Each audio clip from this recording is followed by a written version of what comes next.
Okay. Thank you, Tony. Can you guys hear me? Right? Tony and... Yeah, we can hear you. Perfect. Yeah, we can hear you. First of all, thank you, Tony and Gomez, to be part of this. We would like to welcome to our User Summit, the Partner Day. And we have a team here of partners, and the idea here is for you guys to... We talked a little bit about your case and what you guys are going to talk. So now I leave it to Tony, who's going to talk to us about a little bit about Rita. You guys will know Rita today. Okay? Tony, the stage is yours. Thank you, Bodin. It's a pleasure to be here. As Bodin said, I'm not here to talk about tech stuff. It's not about directly about the robots and how to do the robots. It's more about people. It's about the culture. It's about communication. It's about to make the robots and the RPA happens in the company. How to start in a different way. But before I start, I would like to introduce myself. Let's see here. I'm IT coordinator for Unimed Santa Catarina. I'm not only responsible for Hyperautomation team, but I'm also responsible for business and solutions, so the team that takes care of projects and the solutions for the business areas. I'm responsible for the data-driven team, so the team responsible for data, and also development team. Here's my contact. If you want to contact me to get more details about the project, not only about Hyperautomation project, but also the other initiatives that we have here, feel free to contact me there. And let's talk a little bit about the company and about our journey in this robot humanization. Unimed Santa Catarina, it's a health insurance company built by doctors. So we take care of health in Brazil. So we are cooperative, one of the biggest ones around the globe. So it's a cooperative built by doctors, and the owners of the company are doctors. So we have more than 100,000 doctors in the company. We have like millions of beneficiaries, hospitals, clinics, laboratories, and everything related to health. And we are also in 86% of the whole territory of Brazil. It's a big thing, guys. But we represent here, I'm representing here Unimed Santa Catarina. Santa Catarina is a state of Brazil. So the company, the project that I'm going to show you here in this presentation is related to Santa Catarina. So it's a part of Unimed Brazil, and we are responsible for 23 Unimeds. We have hospitals, we have beneficiaries, we have laboratories, we have clinics, we have everything in our state, and also we have a board of doctors that are presidents, vice presidents. So Dr. Alberto Gurjomin is the president, Dr. Sergio is the vice president, Dr. Desca is, and Dr. Walternay is the director's board. Okay. Also in the company, we have a group of other companies inside. So we have FAST that not only give health insurance. It's different than health insurance. They provide service to health. So it's related to, it's like call centers. So call centers related to health insurance. We provide this for all Unimeds in the Brazil. We have another services related to health is some specific thing for Brazil. I'm not getting details about that. We have a health tech inside the group. It's called Zitrus, and we have our own ERP. So we have it's not software house. We have a product. We sell this product, clinics, laboratories, and so on. We have a board of doctors here. So our president is a doctor, our vice president is a doctor, our director board is a doctor. So Dr. Alberto Gurjomin is our president and the doctor. Dr. Sergio is the vice president. Dr. Desca and Dr. Walternay is the directors responsible for Santa Catarina. So we have Unimed Brazil that's responsible for 86% of the territory, and we are I'm representing here Unimed Santa Catarina, that's responsible of the state of Santa Catarina. And here is the numbers of the state. I'm not going in detail about it. Because, okay, and then also in the company we have a few other services that we provide for Unimed. One of the company in the group is Fast. Fast is responsible for services. So we provide services as call centers related to health. So related to topics about health and the entitlement in the health. Also some specific medical things related to Brazil. Also, we have Zitrus Health Tech. Zitrus is our tech site for the group. We have an ERP here that's built for the whole Unimed processes, and is one of the best ones, and I believe one of the hugest one in Brazil. And also we have Z-Labs. That's our innovation hub. Z-Labs is the responsible for open innovation, to bring technology, to bring innovation for Unimed group in Santa Catarina. So we have other companies to help us to make some fresh blood here. Just for you guys to know the size of the company, and I believe this number is very important. I don't think that changed the slide. Just a second.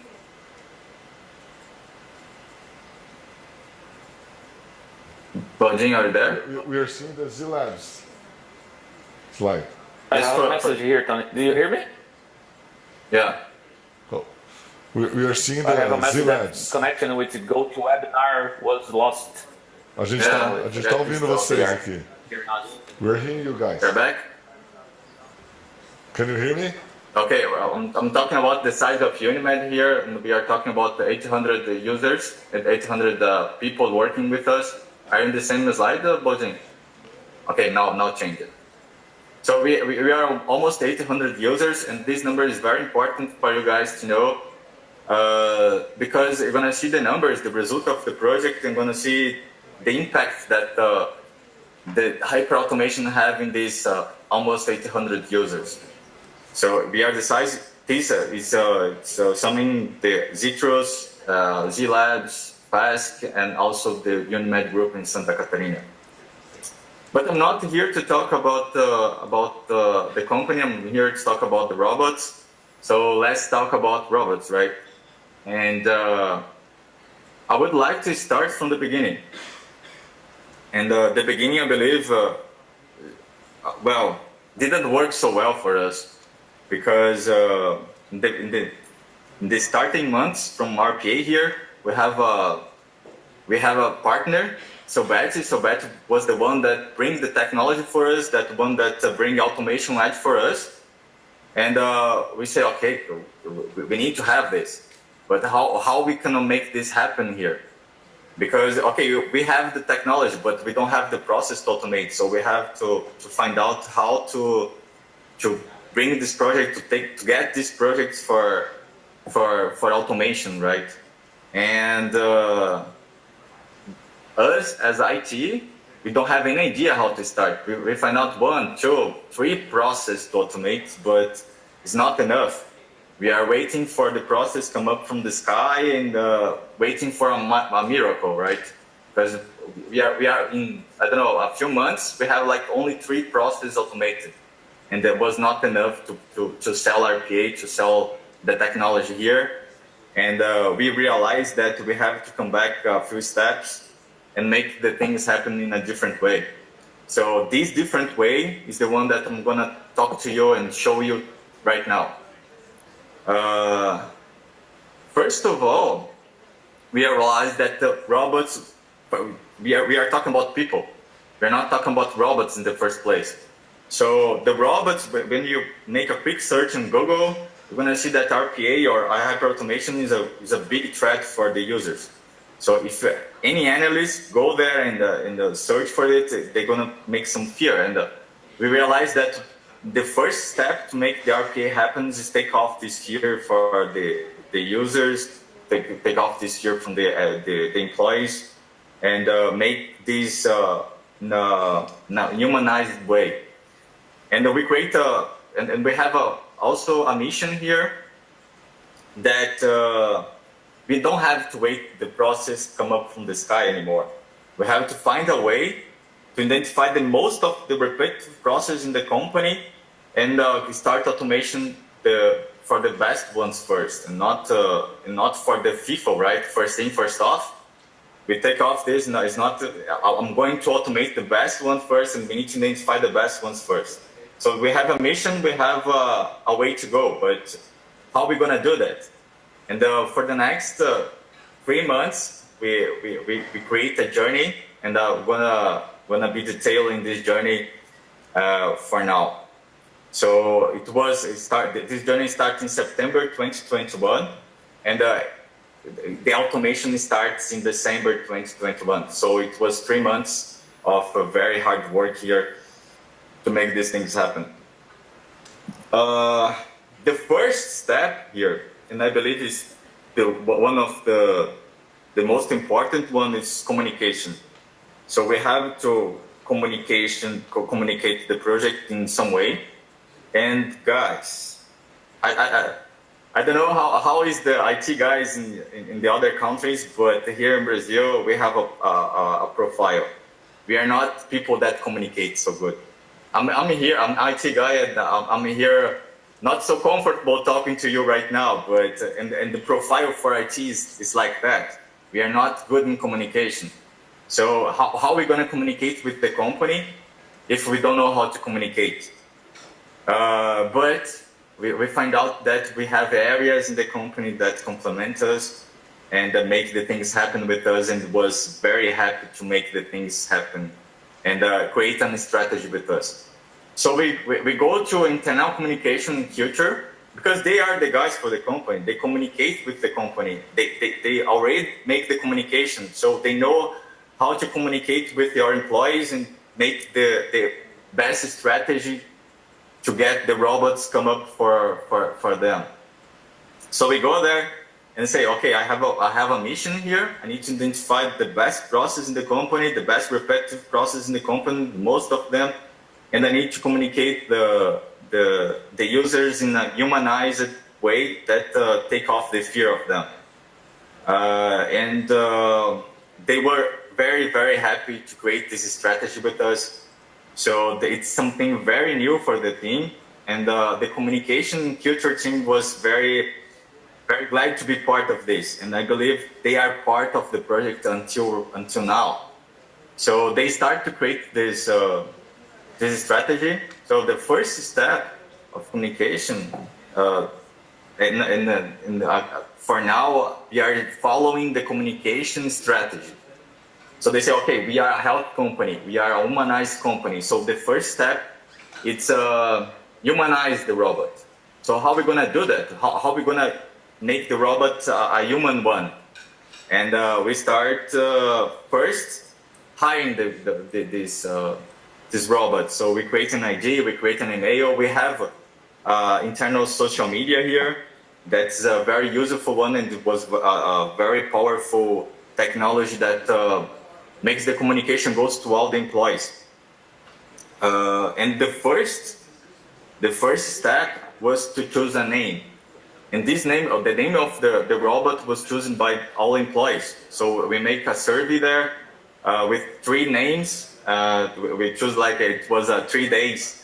3 days, like, okay, let's get some ideas, let's put some survey there. And the name was created, the name you chose it was Rita. Rita, there is a meaning in Brazil, it's like robot of intelligence and artificial intelligence. Rita have a meaning. And we create a persona with the guys from communication team. And also, we create a message and a mission for communication. This Rita comes here to help you and not to replace you. And this message was until now. So it's like the first Rita, the robot is someone to help. once we fire someone for the project, once we reduce some people for the project is over. So once we get this and we put this in the mindset of the managers in the directory. So once we fire someone using the robot's name, the project is over and we cannot do this anymore.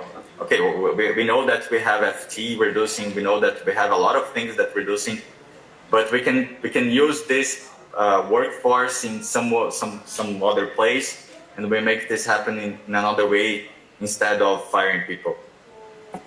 The next step, okay, I communicate. We have Rita, we have a new employee, but now the employees need to know what this robot is about, what the robot can do, what the robot cannot do. So we create some education material, and not just putting the social network, become to the employee's heart. We are putting like first we have the high level management support. So we have the superintendency talking, the managers meeting, the coordinators, the all employees meeting. We are talking about the robots. The high level management knows what RPA is about, and they are teaching also for the managers and the employees what the RPA can do and cannot do. We created materials together again with communication team in a language that the users understand.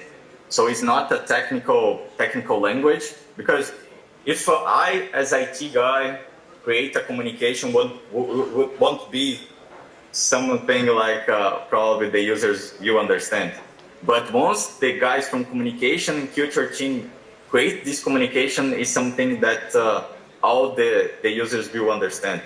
So we create this material, this teaching material, teaching what the robot can do, what the robot cannot do, what's the benefits of the robot in your area, and we put this in the social media, the groups, the chat groups, and the manager groups to put these things to happen. Also, things that impact the areas and make their inspire about the process that can be automated was a real life examples.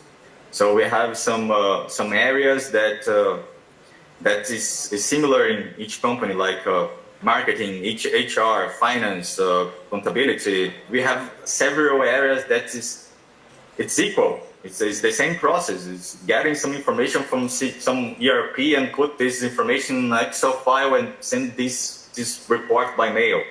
So we have this normal. So we create a list, each area by area. Oh, what kind of process we can automate in HR? So we create a list of process to get them there inspired. And also we have meeting with the areas. And these meetings was approach, a different approach. They need to, all the analysts, all the users wants to understand what they can do. And here we understand, we realize that it's not just asking, okay, what's the repetitive processes you have in your area? The right question is very important here. And the question, we realize that asking, what's the task you have to do every day? What's the task you have to do every morning or every afternoon? What's the task that you spend a lot of time and you don't want to do anymore? Because it's annoying you, it's boring you, it's like taking off your job for important things and put there. And we realized that the users start saying, I have a process here, but I don't know if it can be automatized. I have a job that I don't want to do anymore, and I don't know if you can put, but I can say for you guys, it's 99% of the process can be automated. These boring ones, these annoying ones can be automated. And we say to them, don't worry about what the robot can do or cannot do right now. We're going to analyze process by process, just register this process here and let's see what can happen. And also we sell Hyperautomation project as a career opportunity. It's in Gartner for the last years and for the next year's Hyperautomation.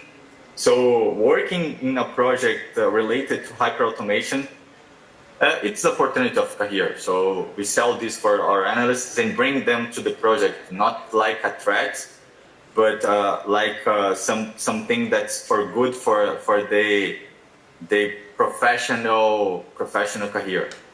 So we sell this education like that, and after that we have the collaboration phase. That's now register the process that can be automated.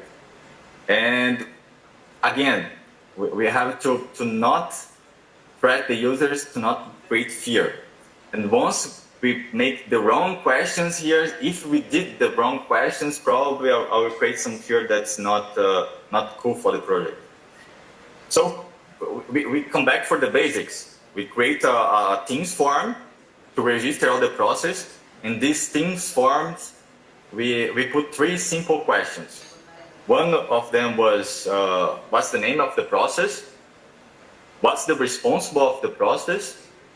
And which area is for that process? So I need the name of the process to register. We need the responsible of the process to call them and understand better what process is about and what the process does.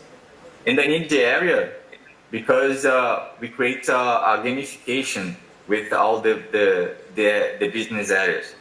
So once and I expose these numbers almost every day, saying, okay, this area here is a huge one. They are in the front. We create a ranking, and the last one of the ranking was, not so comfortable about the number that they have.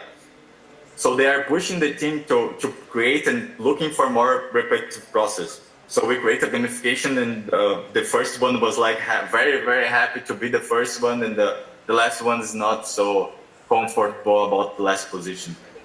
And again, we have the high-level management pushing and make the things happen with the managers and coordinators all the time. So in the end of this phase, we have 179 registered process. So in this time, I was getting a little bit crazy because we have to understand 179 process, one by one. And now we start this phase. So again, you remember, I have 750 users with 179 process mapped. So it's a lot of process for this kind of, this size of the company.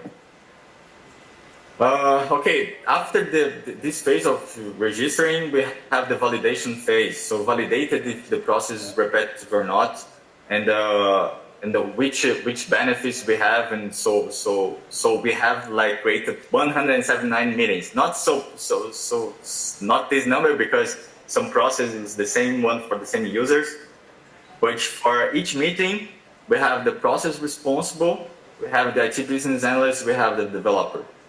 So the process responsible will show the whole process. We are recording all the meetings to understand better and better. The IT business analyst will understand the benefits, will make the right questions for the process responsible. They map the process, they will everything to check if the process is automated or not. And we have the developer to understand the complexity of the RPA developer to understand the complexity of the development of the robot. So also we have the developer to understand the complexity. In this one, we got the prioritization phase. Now I have the complexity and I have the benefits.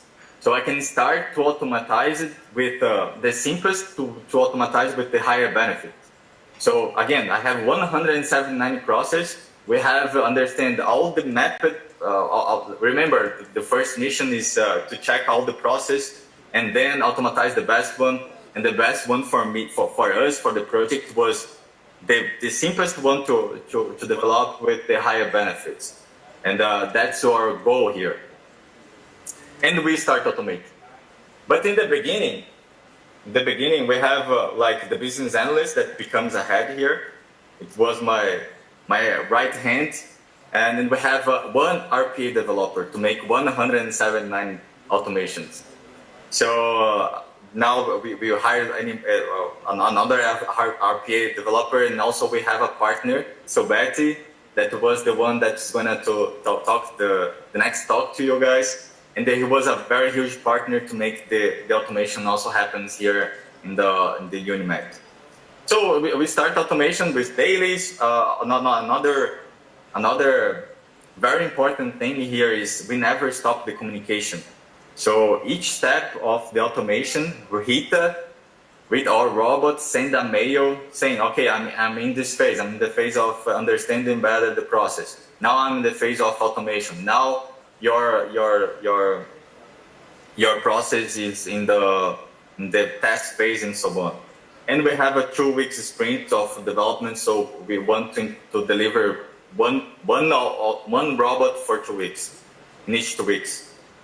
Here's the phase that we have for automation. So analyzing development, review the code, we have the test phase, we have deploy go live, and after that we have the robot delivered. So each phase have a very important one, and each phase Rita saying that's what's going to happen in that phase, and we are pushing to put this better and better. And now, after each one of the automations, we publish it, publish and inspire, because after each automation, Rita put in the social media what that automation is about, what Rita we wanted to do, what task she's going to do it now, since from the automation and so on. And more to inspire other areas to put more and more projects, put more and more repetitive process, and also to show what Rita is doing. So now I'm doing another test, now I'm doing another test. And we have this, and Rita is evolving right now. So he have a personality, she have a voice right now, she explain what the process is about. So the users, all the users know what Rita is doing in the long of the time. Also, we create a dashboard to control everything. So we have like since the error, since the robot, the portal business. So we know how many hours is taking for every process that we automate, and we have SLA errors. We have everything managed by a dashboard created by us. And so far, in 1 year, and with 1.5 devs, because I just have the second dev in the last year, we have 179 process mapped, we have more than 15,000 hours saved, more than 30 projects delivered. It's like one project each 2 weeks. So for us, with this size of development, is a very huge step for us. And I would like to increase this more. So we have this plan to scaling up and deliver more and more automations for the business areas. So I would like to present my dream. So I have a dream. I'm a dreamer here. So my dream is training our IT analysts for all the IT areas to understand how to create even simple robots. We know that AutomationEdge is a very great tool and a simple one to automate. We also want to train the business areas for them also to understand how to create robots and how to make the robots happen in each area. Imagine if I have a key user in each area creating the robots for each area.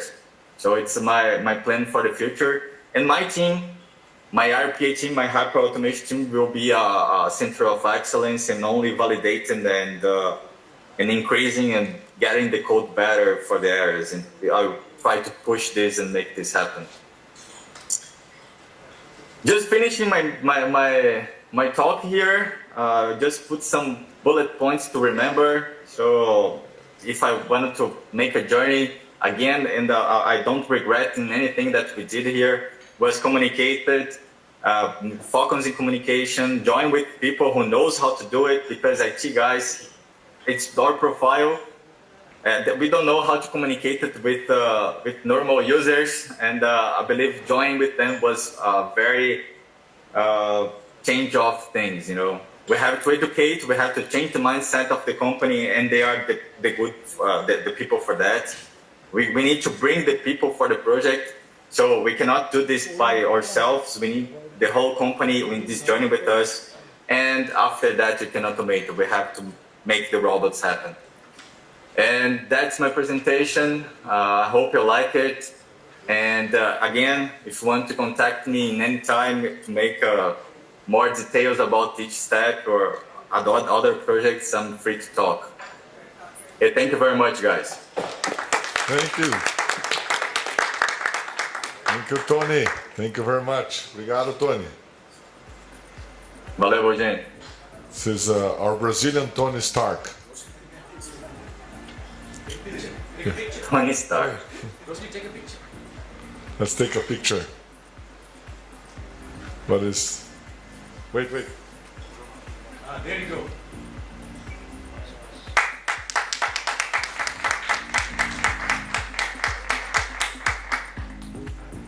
Gomes.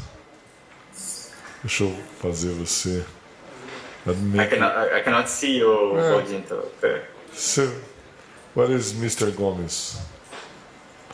I want to take you out of the presentations. I'm not...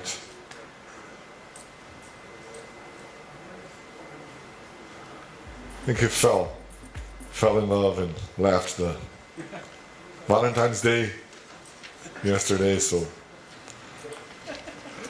while he's coming back, I'm going to tell you a story. I'm going to say in English, then I'll say in Portuguese for the team in Brazil. We have almost 100 people watching us.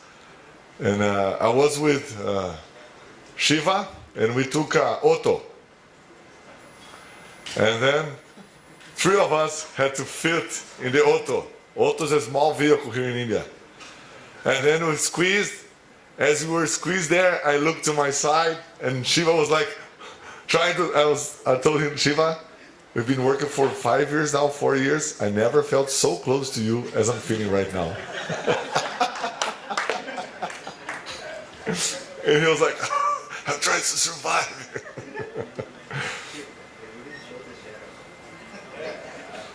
Let me see whether it's Gominho. Opa, Gominho said that his sound had failed, so that's why he's coming back. Nice. Thank you. I'll take this time, Tony, to thank you. Oh, Gomes back. Thank you, Tony. Thank you very much, and all the Unimed Santa Catarina team. Thank you very much. Appreciate. Gomes, can you hear us? I hear you. Oh, Can you hear me? yes, perfect. Shiva, waiting for you in Brazil also. Hello, Shiva. He's saying, where are you from? There. No, he can see you there. In that camera. Oh, like this. Okay. No, come here.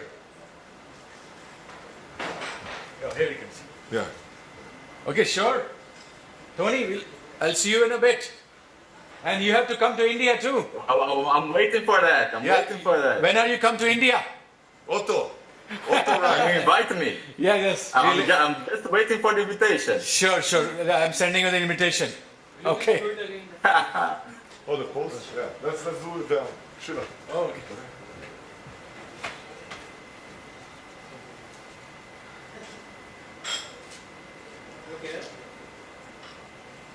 Do this. Thank you. Thank you, Tony. Thank you. Gomes, I'm going to make you a presenter so you can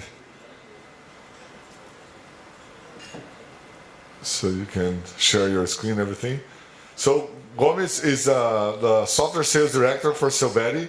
He's going to talk to us a little bit about the Sovetti journey as a partner, and also afterwards he's going to talk a little bit about how they started this business and also how they started the automation business in Sovetti.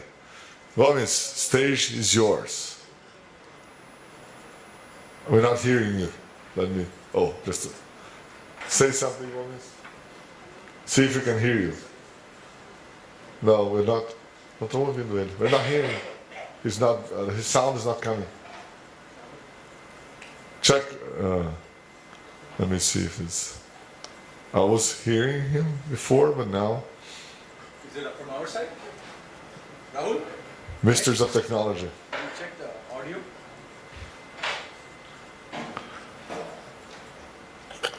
This side? Oh, Or now it's it's okay. Hi. Yeah, now it's okay. Go on. Hello. Yes, now we can hear you. Hello. Yes, perfect. Okay. Cool. Which screen did you saw there, Baudin? We're seeing the presentation. No, now you're. No, that's Now? the webinar now. Now we're seeing the webinar Chrome Okay. tab. Now the presentation. Yeah, perfect. Now the full presentation, right? Yeah, exactly. Perfect. So okay, so it's all set up.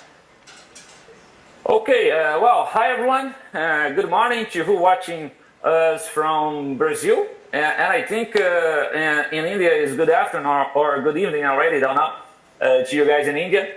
First, I would like to thank AutomationEdge by the invitation. It is a pleasure to me for be here, sharing a little bit of our automation journey and talking what led us as a service provider to include AutomationEdge on our portfolio.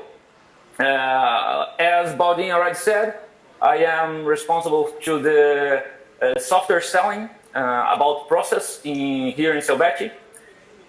And talking a little bit about us, we are an IT integrator, solutions integrator that optimizes and simplifies process and information flow.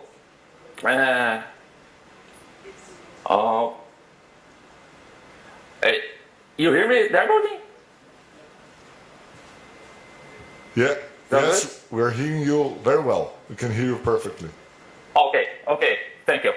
So we are an IT solutions integrator that optimizes and simplifies process and information flow, enable companies to focus on their core business. And this sentence summarizes very well what we do with all of our solutions and services, since printing outsourcing until the solutions to run digital transformation with our customers.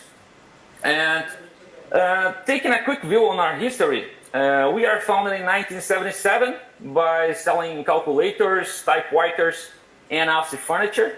And there is a curiosity about our name. That's like our president and the founder used to say, it was a very complex process and creative process to define the name of the company, where he took a half of his surname, that is Silbuck, and a half of the typewriters brand that he started selling, that it was Olivetti.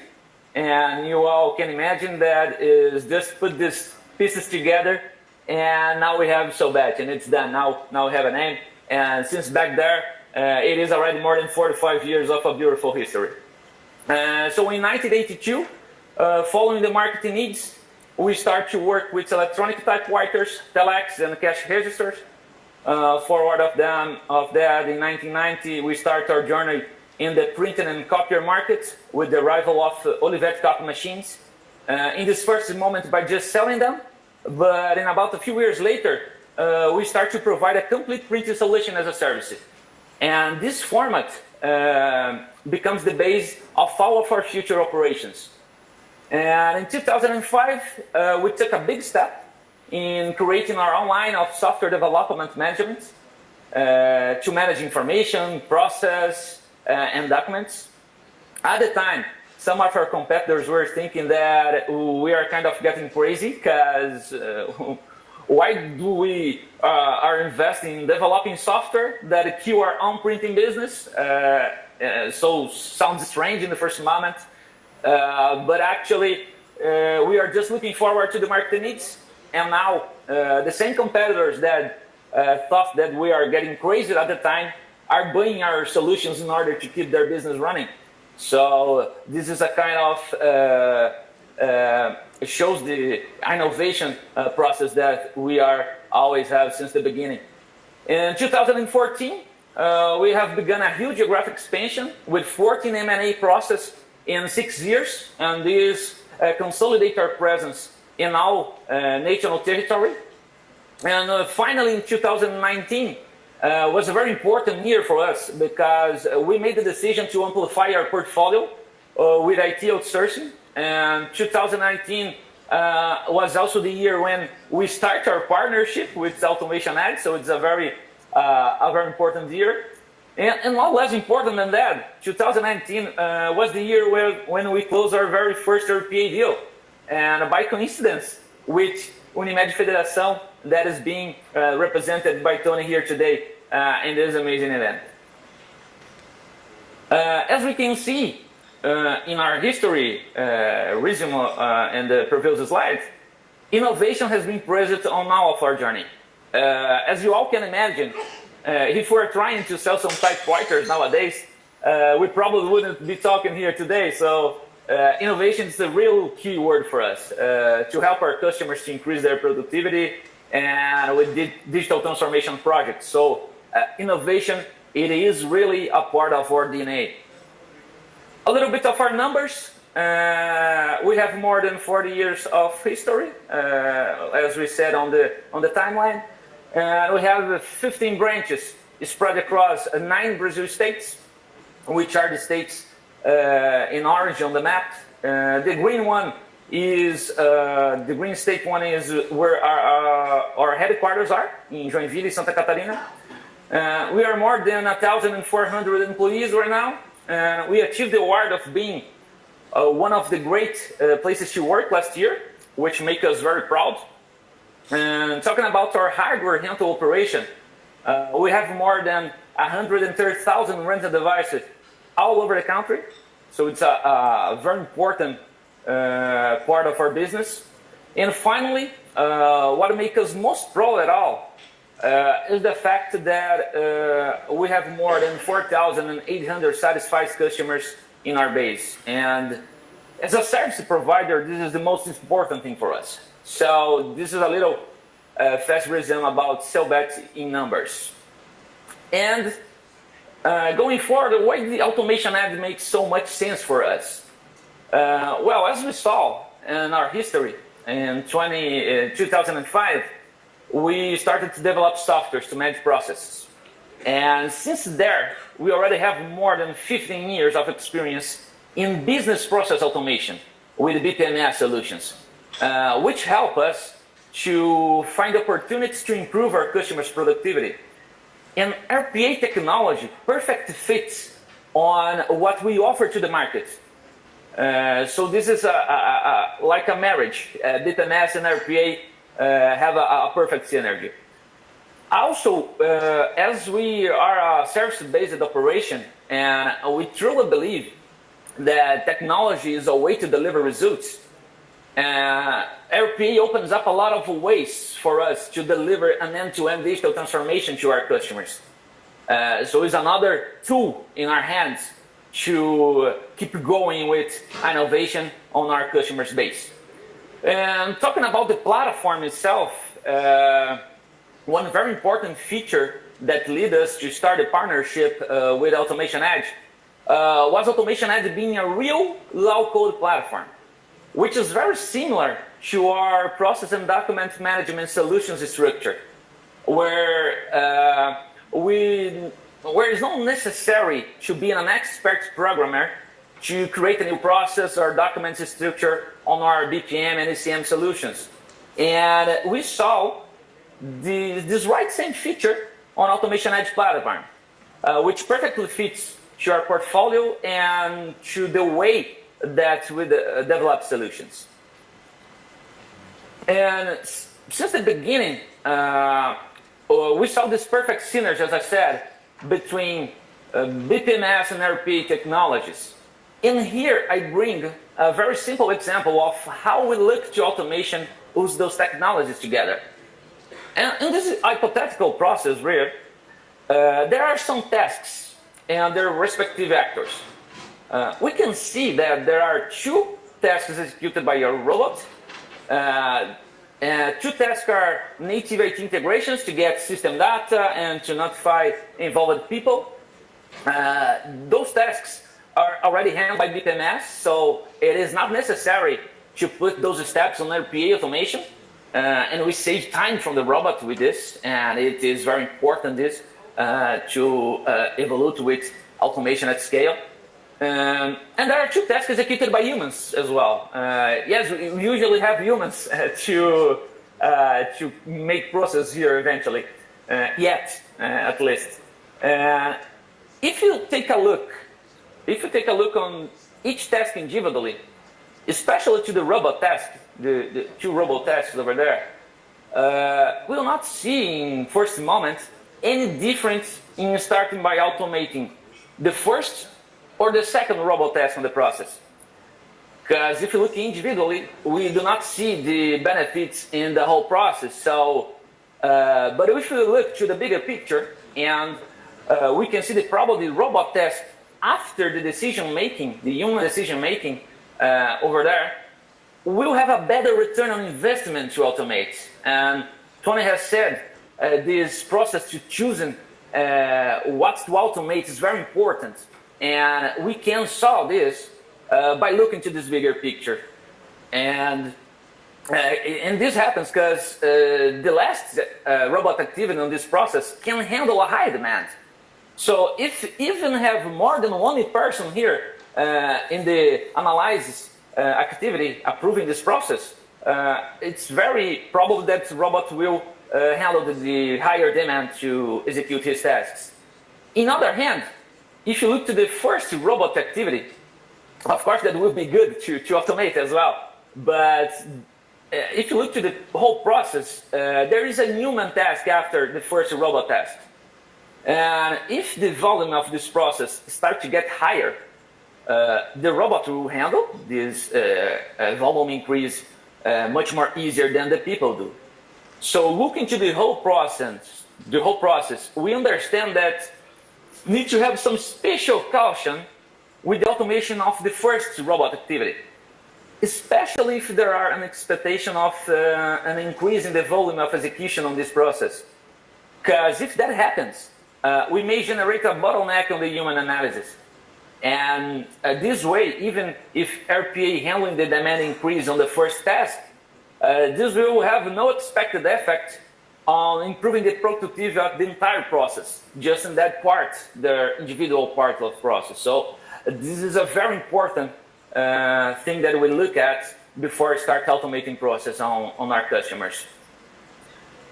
And with this, I bring here what we believe to be the two main challenges of automation. And the first one is the disconnected information, because this is very bad, because it makes RPA automation much more complex than it needs to be. Needs to seek information in many systems, in different locations, different formats. Even sometimes needs to bring the physical information to a digital world. So it's very hard to the robot to have such a lot of sources of information. And in addition to making automation more complex, disconnecting information, this lack of this standard and the information bases increase the incidence of the maintenance of the automation over time.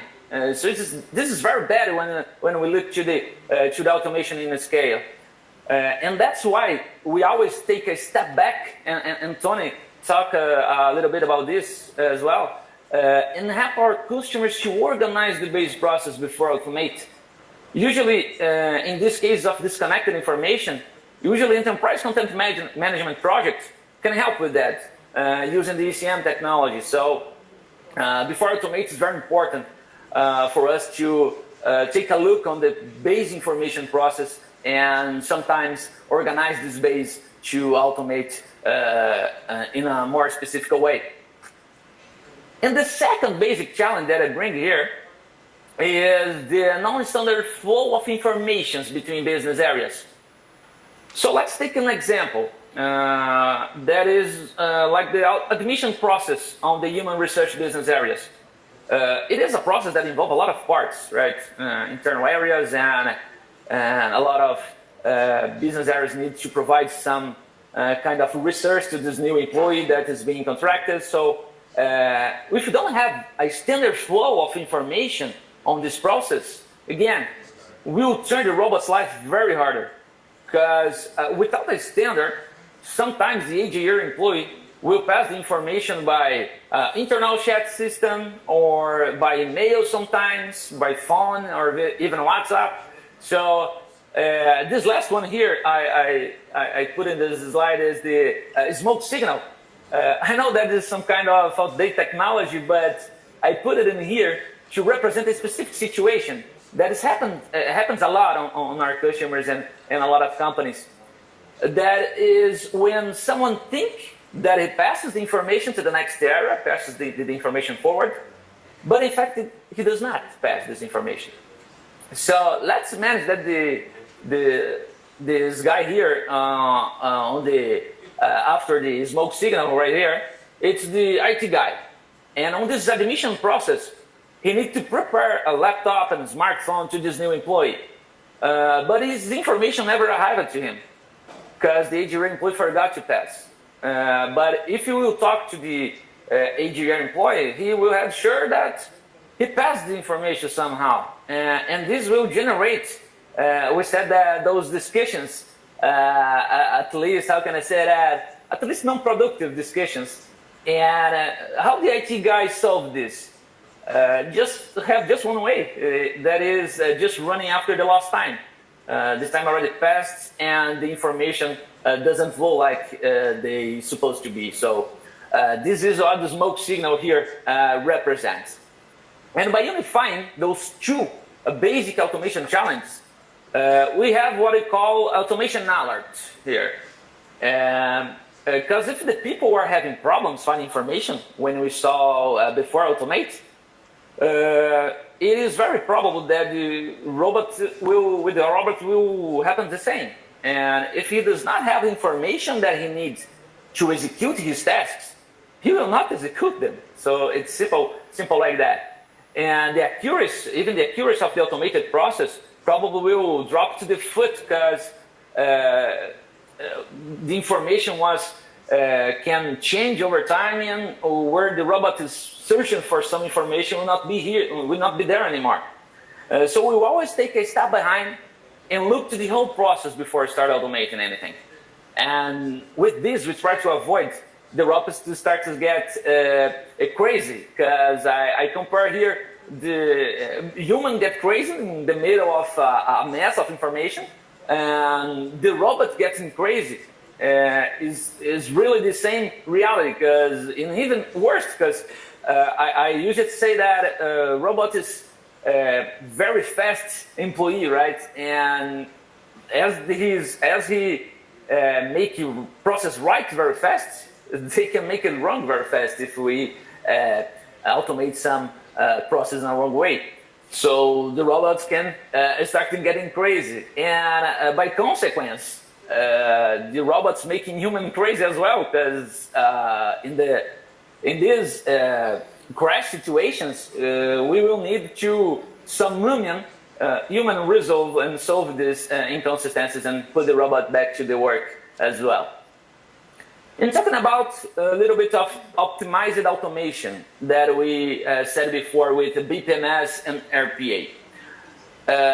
Here I bring an example. In this first scenario, we have the usual of a human manual execution, taking data from of the new employee from the AGR system, registering the healthcare system, and that is just a little part of this whole admission process that I used as an example on the slide before. And this manual execution can be made by a human in 12 minutes and 30 seconds.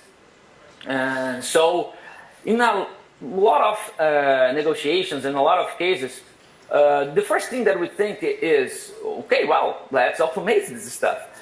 And we have here the second step, which we call just automation one. And it is a very common reality when we just need to automate or just want to automate the things the same way that human already does and already do. And it isn't a big deal like I need to improve the process or something like that. I just want to automate without looking to the bigger picture that we talked before. And the truth is that probably the automation will work well, because robots execute the same task very faster than a human. And in this first automation, the robot already be very good to reduce time of execution. And in this case, the robot brings the process to be executed in 6 minutes and 12 seconds. So it's more than a half, less than a half of the human time. So we can't say that is a bad thing, right? Because we are automating already. But if we start thinking in automation at scale, the quality of the automation, it starts to make a huge difference. And this led us to our third step of this little history here. That is what I call the optimized automation. And this is the case where we have used BPMS features to help us consolidate all the information that the robot needs to register this new employee on healthcare system. And all this information on BPMS can stay at the same place, same screen. As you can saw in the image of AGR systems, in there the robot needs to navigate in 7 different menus to find all the information that he needs to register this new employee on healthcare system. So this is the main problem that affects the productivity of the robot. Need to look in information, to search for information in a lot of places. And solving this issue with BPMS, we bring this execution time to 53 seconds. And when you talk about automation at scale, we are saving a very precious time of the robot in this case. And to addition to that, keep going on this example of admission process. Here I bring one of our last projects that is with the GRSA that works with industrial restaurant services, and where we automated right this process of admission, employee admissions, and we use it here 4 technologies: ECM, BPMS, electronic signature, and RPA. So we use 4 technologies as an integrator that we are to solve and deliver the digital transformation to these clients. And here summarize some numbers of GRSA. They have more than 23,000 employees, and as you can see on the slide, a huge turnover rate. That is an average 900 per month. So taking the last example of just a part of the whole admission process, and using a simple math, we can achieve some numbers here. We saved around 197 hours of human time, and with optimized automation, we also saved around 174 hours of the robot's time as well. And when you look to automation at scale, we reach a pretty real benefit here, because time is money, right? And as low as I can spend time of the robot on these tasks is better. And talking a little bit about some Brazil's RPA market characteristics. It's not general, but in a lot of cases happens this. There are many customers that has a superficial vision of RPA, and they want to do 2 simple things. Simple things. That the first one is that they need a fast return on investment right on first automation, because this is the only way to approve the project. So if do not bring me the return that I want in the first automation, will not work with me. And the second characteristic about some customers here is that they are expecting that after they bought the RPA platform license, they will install a studio in there, and when he opens the studio up, we'll have a magical record and play button there.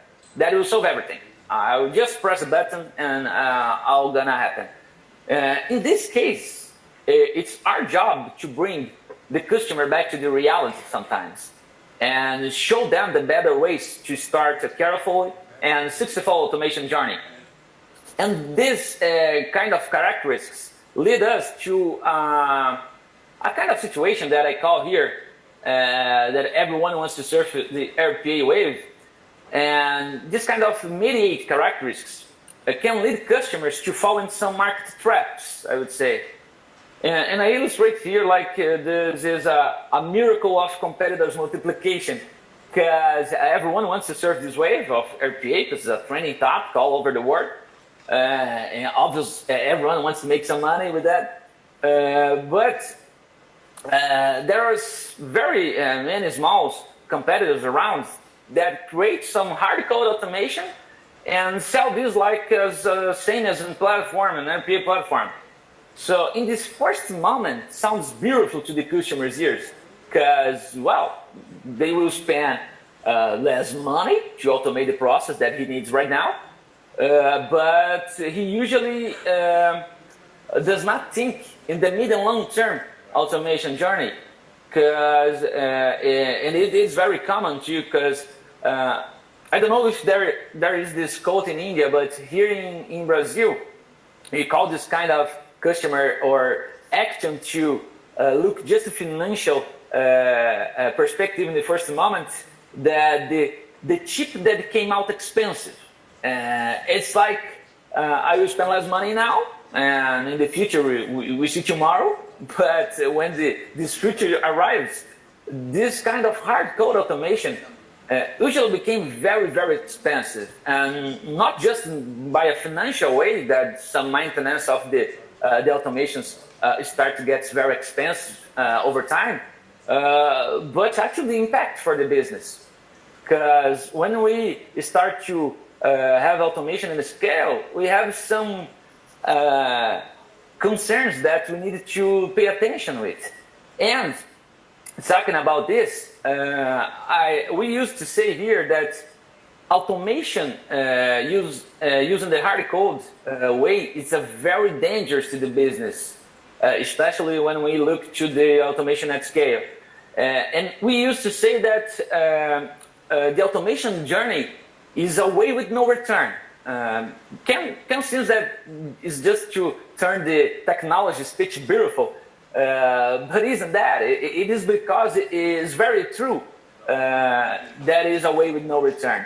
And to explain that, I bring here a little example, a simple example of automation and the importance to illustrate the importance of governance when we start using RPA at scale.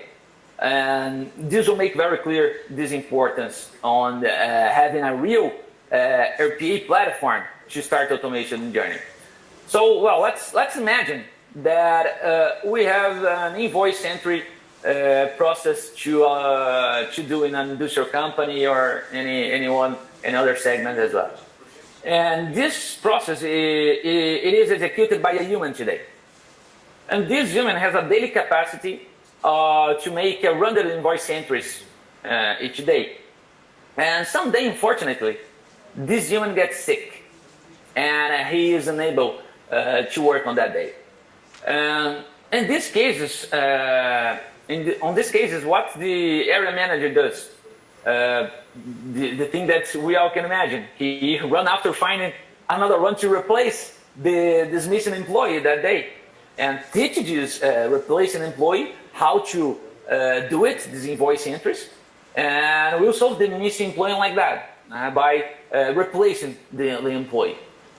But this company is a very smart company, very smart one, and this company closed a deal with Sovetti to implement AutomationEdge on this journey, the automation journey. And to start this, their automation journey, this process of the invoice entry was the first one to be automated. And now, this process are 100% automated.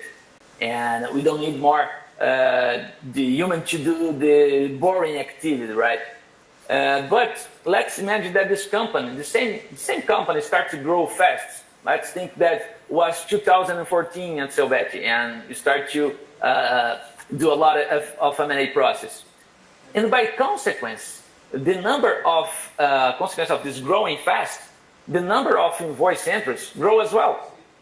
And after the expansion of this company, the robot now is handling without than 1,000 invoice entries per day. And the bot, of course, handle this higher demand smoothly with no such a big problem, right? And now we came with the question that a lot of customers doesn't made into themselves at the beginning. And this question is, okay, now I have a robot executing 1,000 processes a day, but and if the robot stops now, what you gonna do? So back to the manual human execution, it is almost impossible because it is already hard to find one employee to replace another back then. What makes us believe that from nothing we will find now 10 employees to replace robot? It's kind of impossible to do it, right?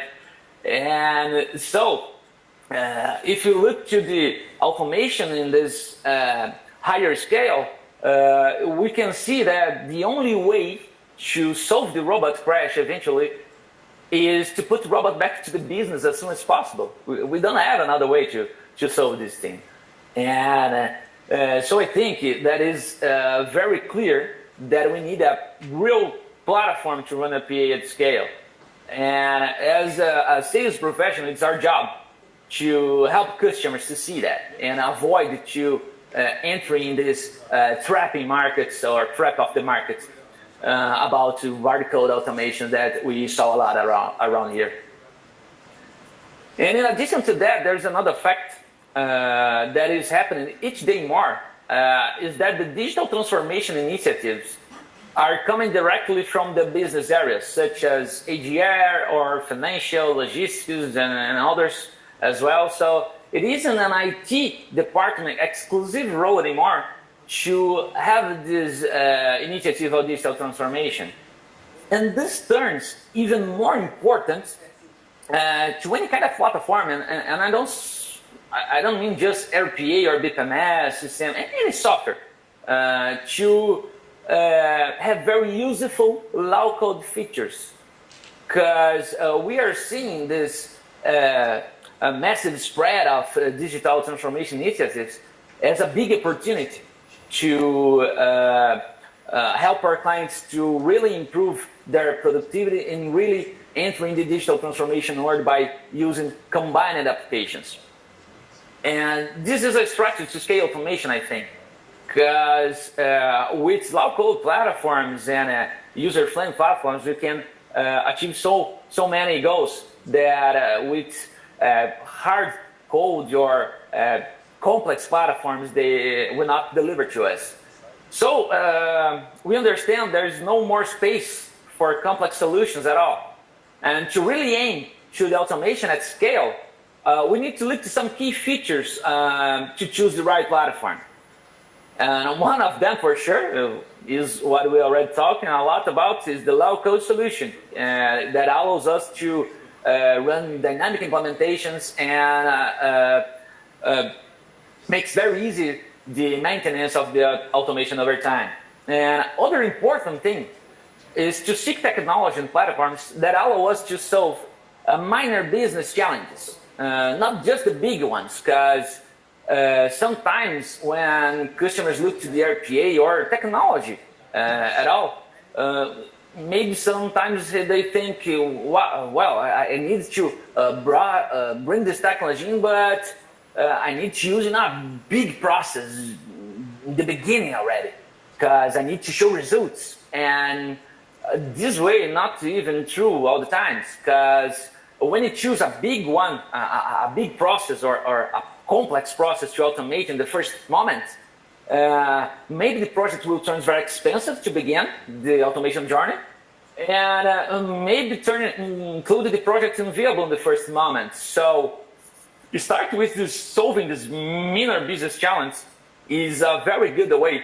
to show results faster and improve the RPA and automation journey as well. As Tony said, this moment happens at Unimed Federação, where they start to talk with areas and start to know and the repetitive tasks by asking them in another way. So it's very clever to use this kind of strategy to deliver results fast.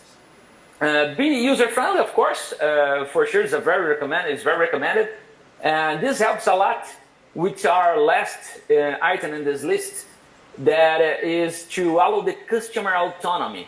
And I highlighted this one because that strategy is showing to be a pretty good on to scale automation on our customers. Unimed Federação is an example here. They create a very well-trained team to manage and handle all the Unimed Federação automation needs. And we are seeing that give this autonomy for our clients, to our clients, is shown to be a very clever way to start automating at scale. And in the same way, the strategy to scale automation, we believe that we need to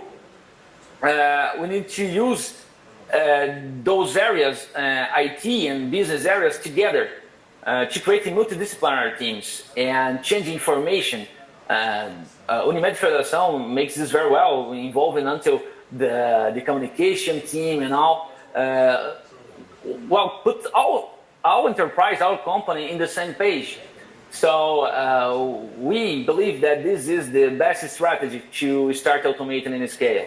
And of course, using combined application. So each piece of this puzzle right here is kind of this one kind of technology. So we put all this together to our customers, like ECM, like RPA, and others, BPMS as well.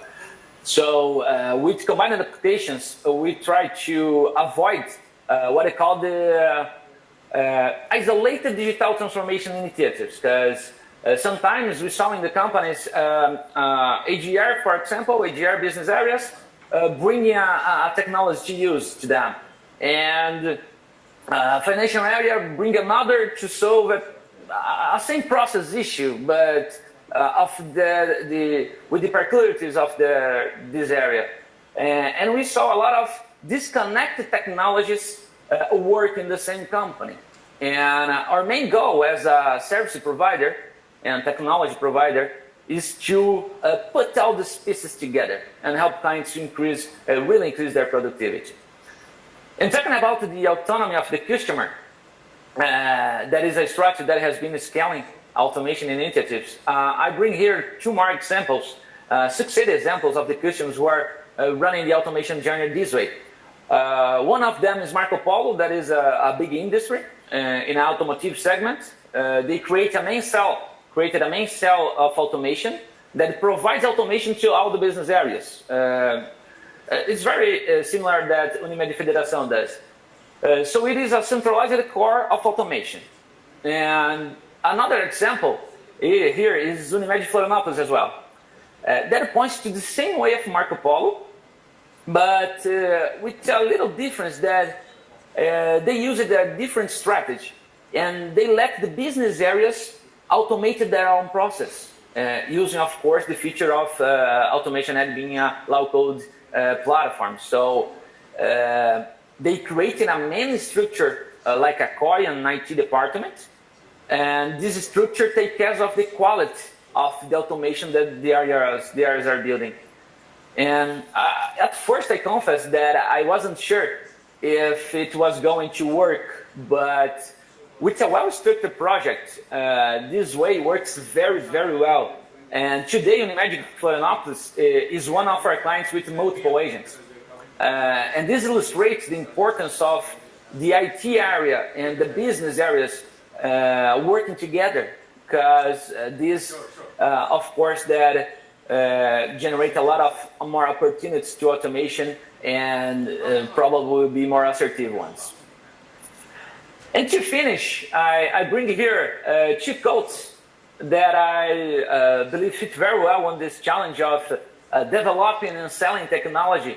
The first one, my team started to hear me talking about that. The first one is from Steve Jobs, where he said that people don't know what they want until you show it to them. And talking about RPA environment or technology as well, this is so true in many moments, because Customers know the power of the technology. As we take RPA, the customers know what an RPA platform can deliver to them. They know the problems and the goals that their companies have. But in many cases, they do not have any idea where to start from.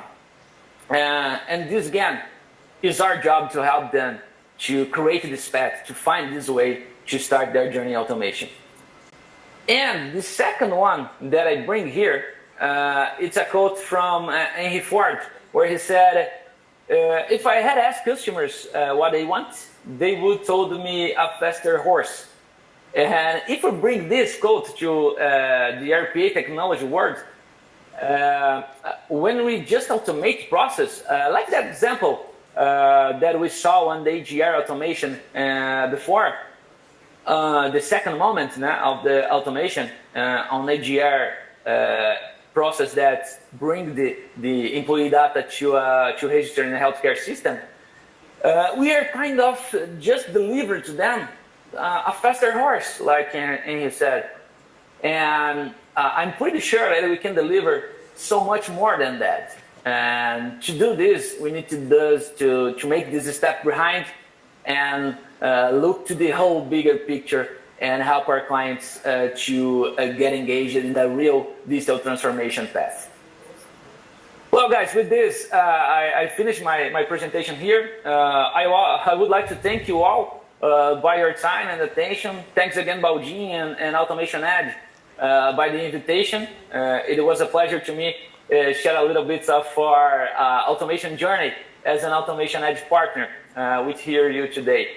Thank you so much, guys. Thank you, Gomes. Thank you very much. And all the best. Nice story. Thank you very much for your participation. Thank you for you all that have been watching us. We reached more than 100 people watching us on YouTube. So it's a pleasure to have you guys both. Thank you, Tony, as well. Let's take a final picture. Let's take a picture. Sure. Please come. No, you can take from the cell phone. Who can take it? Yeah, no, we'll take a picture of it. And maybe you can press this, they can Yeah. bring pictures. Para de compartilhar aí, Gominho. Stop sharing so you can see you both. Yeah, and take the position. So both of you can stay in the hole. Stop sharing. Let me see. Who's sharing? It's Rodrigo. Rodrigo. Yeah. If I can do this, no, I can't. Done. Rodrigo, can you stop sharing? Already stopping. Yeah, just a sec. Okay, just 1 second. There you go. Maximize the screen. There you go. There you go. Okay. Okay. Pause. Just a second, let me see. Done. No, he'll pause. He's still busy. So he'll pause. Come and pause. No. Let's go. Now Brazil. Go Brazil. Win the World Cup. AutomationEdge World Cup. Thank you, guys. Thank you. All the Rodrigo. best. Rodrigo and Tony. Thank you very much. Obrigado a todo mundo que tá vendo a gente no Thank you, guys. YouTube. Thank you so much. Obrigado, Tony. Obrigado, Rodrigo. Obrigado. Dani Abad. Obrigado que estava Thank nos you. vendo no YouTube. Thank you for all you guys who have been watching us on YouTube. Thank you very much. All the best. See you later, alligator. Yeah. See you later, guys. We'll come back. People who are watching on YouTube, we're coming back after how many? 30 minutes to start another session, the US session. So keep connected if you want to check more about automation, healthcare, and a lot of use cases interesting from US market. Thank you. Can I take my? Yeah, I'll put my machine.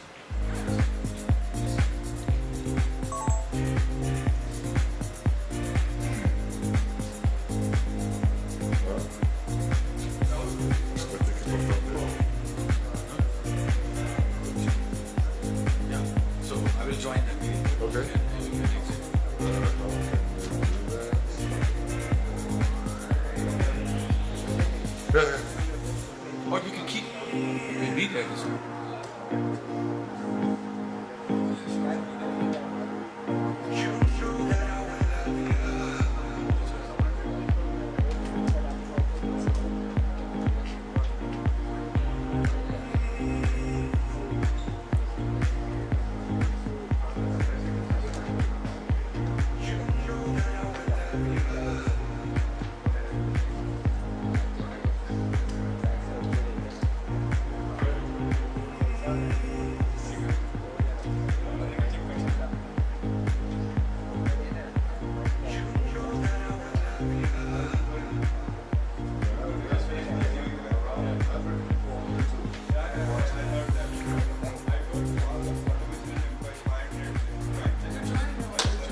Uday first start. Uday can come here, and then Rahul, let us know when you're ready to stream.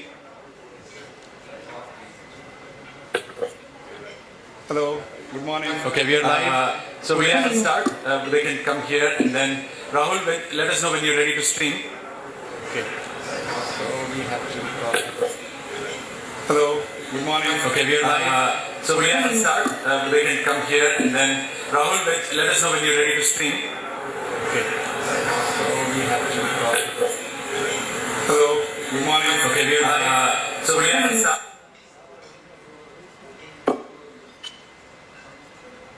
Okay, is that better? I think it was echoing. So here is Uday Birajzar, our CEO and co-founder for AutomationEdge. So he'll speak a few words to you guys and also to the audience, which is being globally streamed for North America and the rest of the world. Go ahead, Uday. Welcome. Thank you. Good morning, everyone. We are doing this User World Summit in a hybrid mode. Doing this physically from Mumbai. So we started in the morning. We did country sessions. We just finished Brazil, and now we are getting into talking to folks in North America. So again, I welcome you all. We had important product release announcements today, and you will get to see them and hear them soon. We are increasing our focus in terms of our vertical solutions. Home care is a big focus area for us, and this panel session is geared towards that, the kind of things we are doing in home care, and the industry experts will speak about their experiences in this area. So thank you all, and welcome you all to this hybrid mode of AutomationEdge User World Summit. Thank you. Thanks for having me.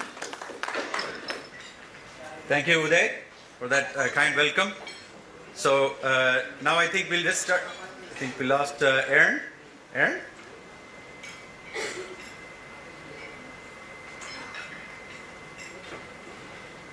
Aaron, are you there?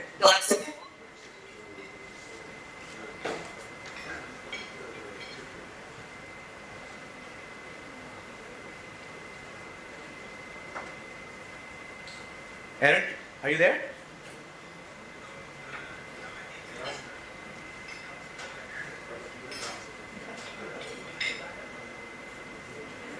There you go. Okay.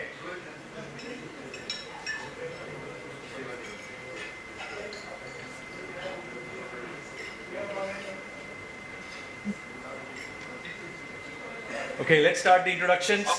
So I'm going to just get started. We have a panelist here, and the session is going to be automation with scale. The whole theme of the conference is automation with scale. So we are inviting from North America esteemed panel for this session, which is focused on automation with scale in the healthcare industry. That includes both providers from like hospital systems to home care to other providers. We have Dale Wells, Senior Director from University of Maryland Medical Center. Dale, welcome. Good morning. Good morning. Thank you for having me. Thank you. And we have Aaron Sinkane. He's the CEO for Devoted Guardians, a Phoenix-based home care agency. Welcome, Aaron. Good morning.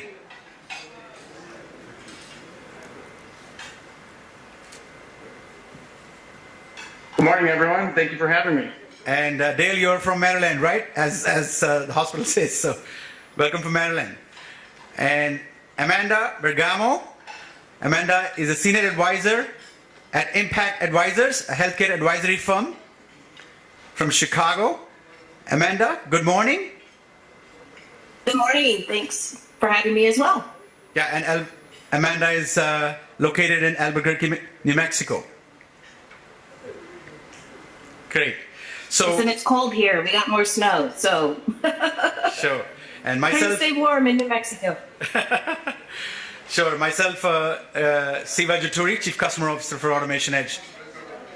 So just let's kick off the panel session just talking about in general the healthcare industry that's going through transformation after pandemic. As you all know, that pandemic was kind of it left us pretty much indoors and holed up for a couple of years, but there was a lot of action, a lot of activity happening in the healthcare industry while pandemic was going on, and that included the hospital systems to other providers, to the staff, going through a lot of churn in terms of taking care of the patients.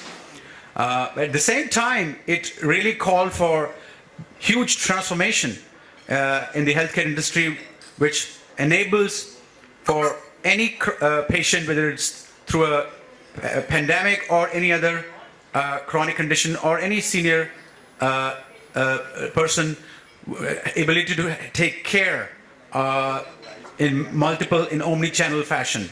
And that includes quality of care. Now we are calling value-based care, and also ability to receive the care in a timely manner.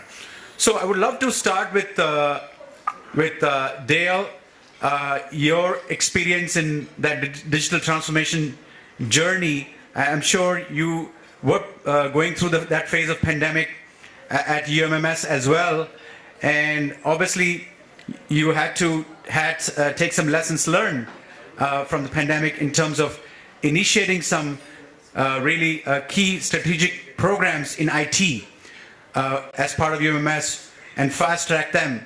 And I'm sure automation was one of the big themes. Am I correct? You are. As you may have mentioned, I'm with University of Maryland Medical System.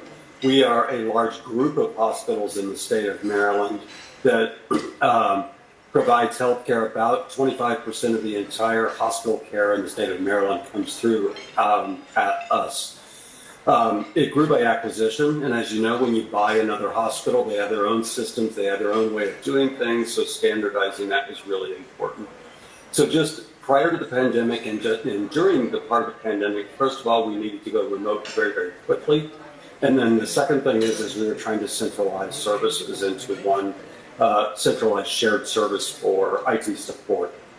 So speed and scale are absolutely critical for a hospital.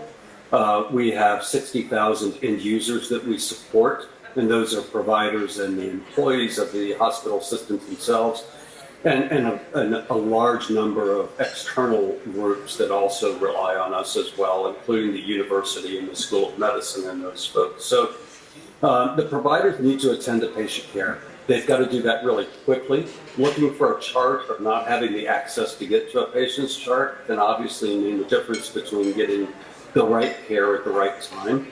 So a lot of what we do doesn't seem like it's important, but if a person doesn't have the right access or the right role to access medical records, that's really, really important. If there's a disruption in those systems, they have to go to manual processes. And fixing those things very, very quickly is really, really important to us. Telemedicine.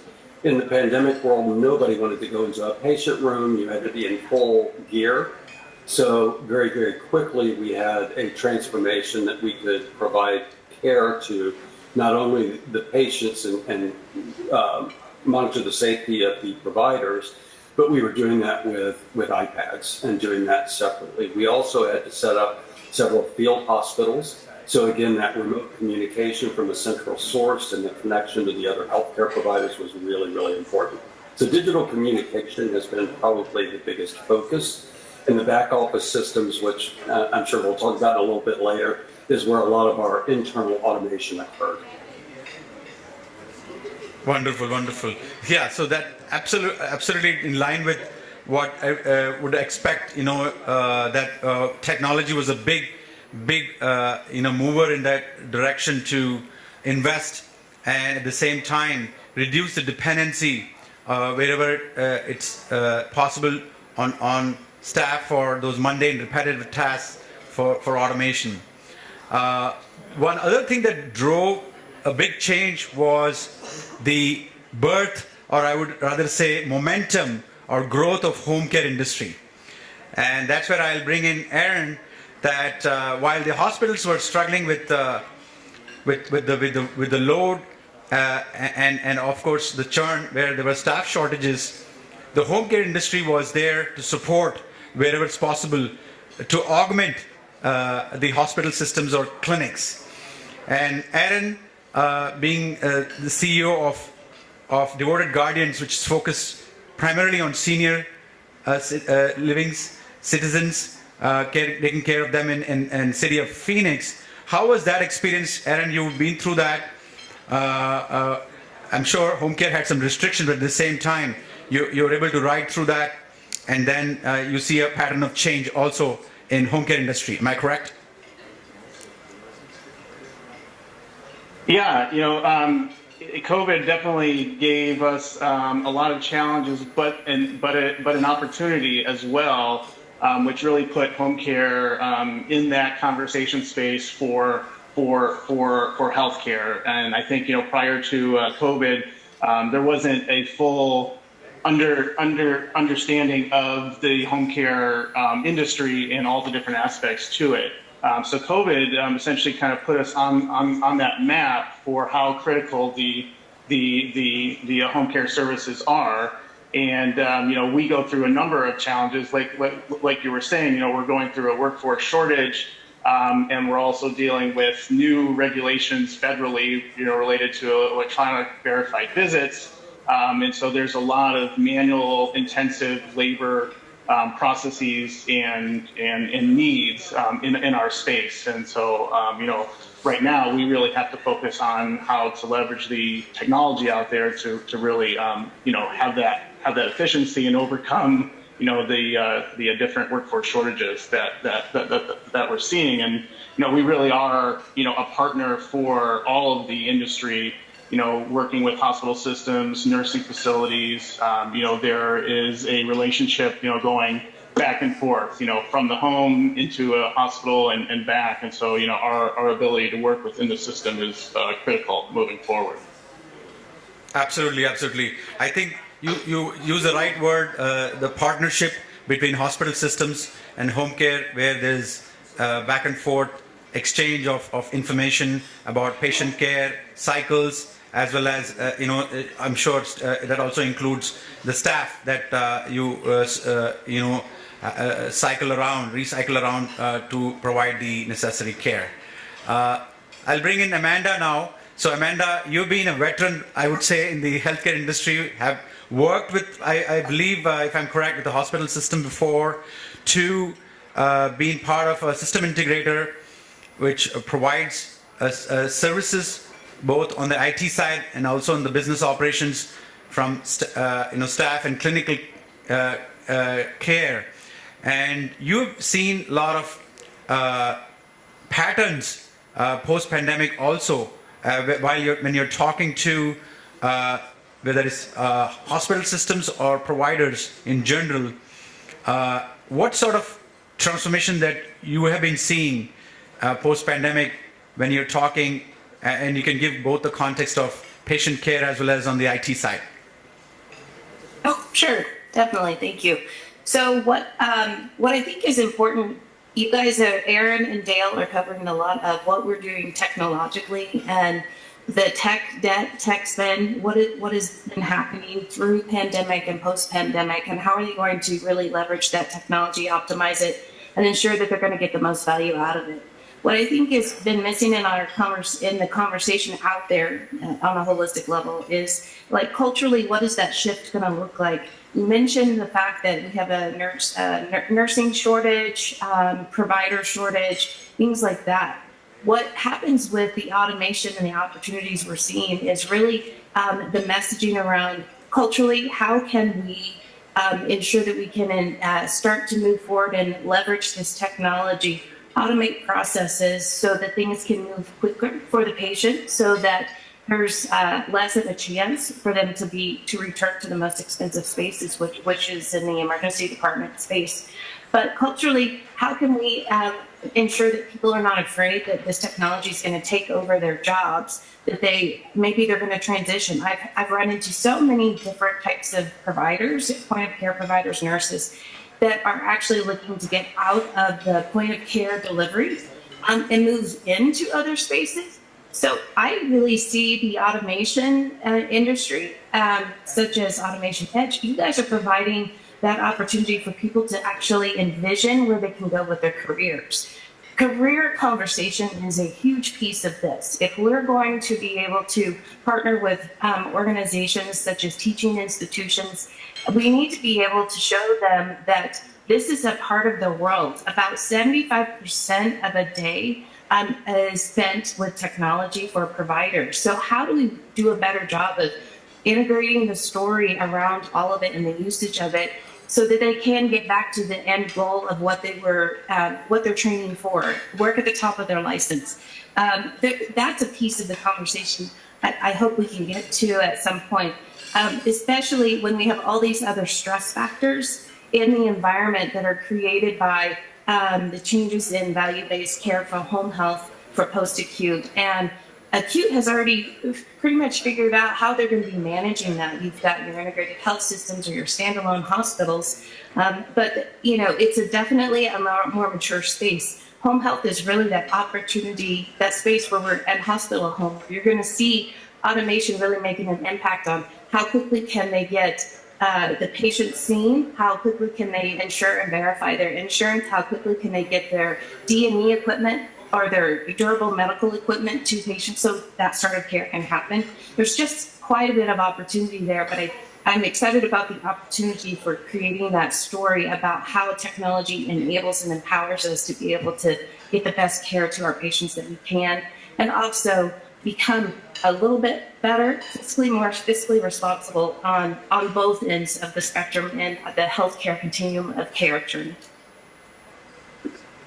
Wonderful, wonderful. I think, again, I'm sure Dale and Aaron can relate to those patterns that you're seeing. So Dale, one thing that Amanda alluded to is around automation being front and center. Healthcare industry has been historically a laggard, right? For obvious reasons, whether it's data privacy to so many fragmented systems, legacy, as well as between different players in the ecosystem, the healthcare, whether it is payers to vendors that are involved, to back office functions. There are so many players that exchange data and applications. So from automation standpoint, Dale, how did you initiate specific to automation that you implemented using AutomationEdge? And you can talk about the scale and the volumes that you're handling for the requests and the benefits you're getting. And the benefits can be quantified, as you know, by either labor hours saved or cost savings, or it could be reducing human error rates. So if you can just walk us through, and that's where I think we are talking about automation at scale. I'm sure you're going to show some data points around the scale with which it was implemented. Absolutely. Yeah, I manage actually two big areas at the hospital, and actually for a group of hospitals, and that is the help desk itself and then access control. And that includes the termination of access when somebody leaves. We currently receive about 26,000 service requests a month, and probably almost an equal number of access request and termination tasks that need to be done. 3 years ago, those were done 100% manually. As for the help desk, we were 100% phone support 3 years ago. If you need a password change, you either needed to be in the office on the VPN, or you needed to call the help desk. So we looked for really good help desk technicians, and then we had them reset passwords. Talk about demoralizing the staff, that worked pretty well. But we decided that what would it be like if people no longer had to be on the VPN to reset their password self-service. Or if they called the help desk, we had some sort of tool to help them reset their password and let the help desk agents work on things that are not so demeaning, but still important. So what we did is we started with our Active Directory passwords. You call into the help desk today, and if the choice that you choose is to have your password reset, our bot that we renamed Chip, so that there's an identity with it, Chip asks them what they want to reset. If it's not something that Chip can reset, he'll pass it through to a human. But if it is, the next thing they do is identify the person with some identifying information, whether that's the date of birth, whether that's the SSN, last four of SSN, we're not using that anymore, or employee number, some contractor information that we do. We identify it, Chip goes out and resets the password for them, and then it reads them back a temporary password. And you have to reset that password on first login to return. That doesn't sound like a big deal. It was a big deal to put this in. First of all, you had to figure out what are people asking for. Sometimes they say Active Directory, sometimes they say my Windows password, sometimes they say my network password. There was a lot of different things that we had to trade. But we do have it down to a point now where with password resets, we have reduced our phone call or our call log into the help desk by 1/3. Literally 1/3 of our calls now are handled without a touch point at all. The second thing that we did as part of that was we wanted to reduce the number of phone calls. Phone calls are our least efficient method of being able to provide support because the person could want anything from I've got this problem to something's majorly broken or I happen to want a ham sandwich and I called the wrong place. We now encourage them to leave a voicemail, and the bot picks up that voicemail, transcribes it into text, emails that along with the voicemail file to an agent, and we handle it like an email request. So we kind of know the user probably has a non-urgent problem, and we do encourage non-urgent problems to be done that way. And second of all, we kind of know what their problem is right off the bat. So we can work towards it. You can listen to the voicemail just in case the transcription's not correct, but it's much, much faster to read those 10 lines of text than it is to listen to that voicemail. We can't give you a benefit yet on that, but we anticipate that taking over about 10 to 15% of our calls. The really hard results were 3 years ago, waiting at the help desk for 45 minutes was not unusual. During peak times, you were going to wait a really long time at the help desk. Our average for the month of December, I have January figures too, but the month of December was 1.1 minutes on average that somebody waited, and that was with 24 hours a day. Wow. With no increase in staff.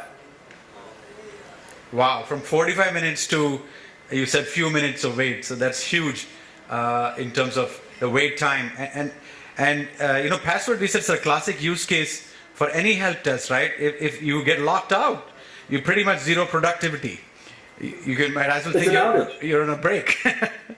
So it's an outage. It's literally an outage. It's literally an outage. Yes. Yeah. You have to wait an hour to get your password reset. That's work that you can't get done. So it's hard to quantify the cost savings in that because really the big cost savings is getting people productive right away. Absolutely.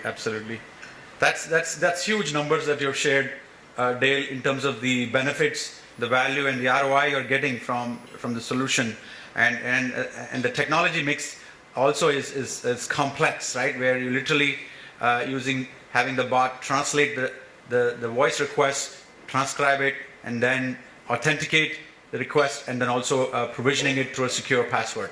That's fantastic. Aaron, I know you have a different context as a home care provider of that interaction, not so much from an IT perspective, but more from the care from the patient. Can you talk briefly about your use cases around automation using AutomationEdge and how they've started to benefit for devoted guardians? Yeah. Yeah, this has been such an amazing process, and I definitely wanted to touch on something that was being talked about, was fear from the employees. And, one of the first things, when I started working with you guys was, announcing it to our employees of the different efforts and projects that we were going to work on.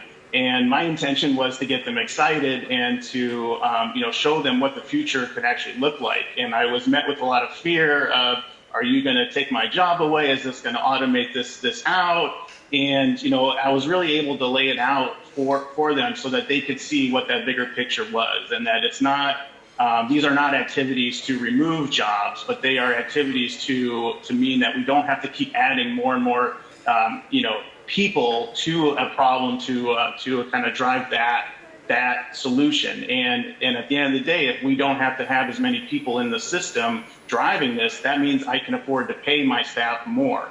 And so they're able to be efficient, have better quality of life, and I'm actually able to pay them more by leveraging all this technology to automate as much of these manual tasks that are going on. I think one of the biggest items, and we have a number of projects that we're working on, and it's like once you climb that first mountain, you get exposed to the next mountain out there, and you can see what else is really capable.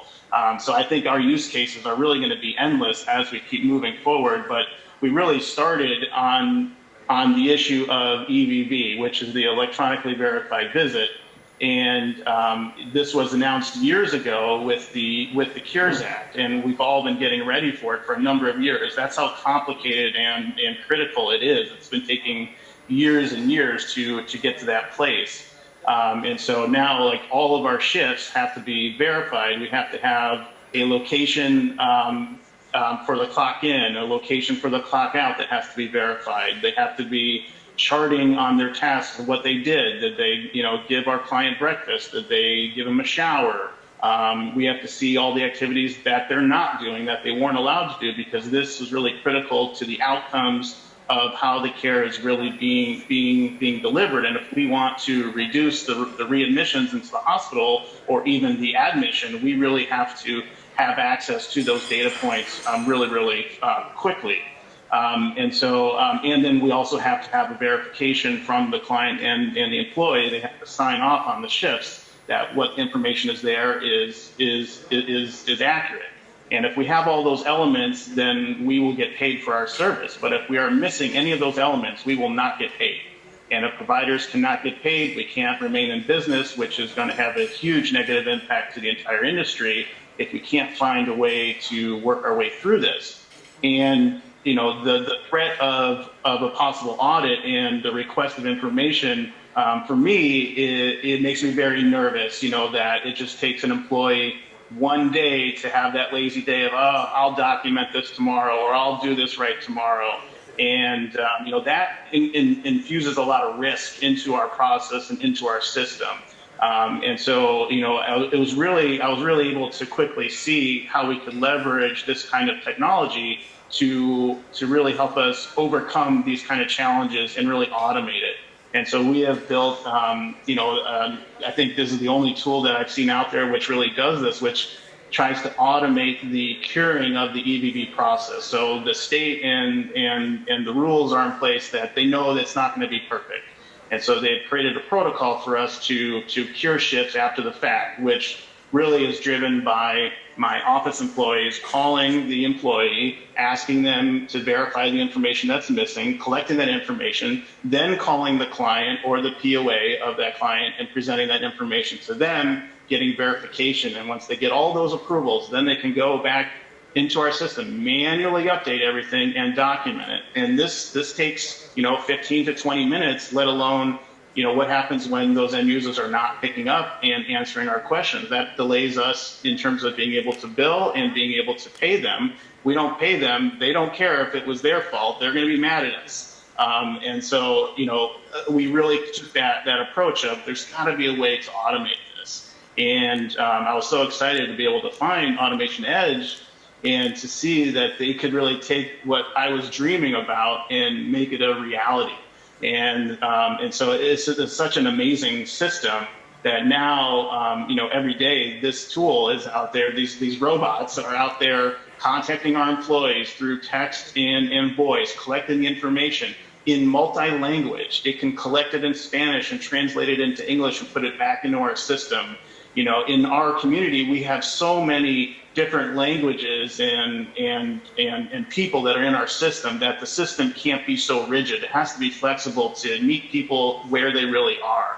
And so the fact that this can communicate automatically through text and voice, and then collect it very quickly and then present it automatically to the client or that POA to give that authorization, then update our system and then document it. It's a warm blanket for us to just know that these processes are running and that we're being protected, as an agency. And at the end of the day, we're able to bill faster. Our payroll is accurate. Our employees are happier. Our clients are happier because they're not getting 5 or 6 phone calls from the office every day. They find that this process is easy to use. They like using it. They're not having a hard time using it.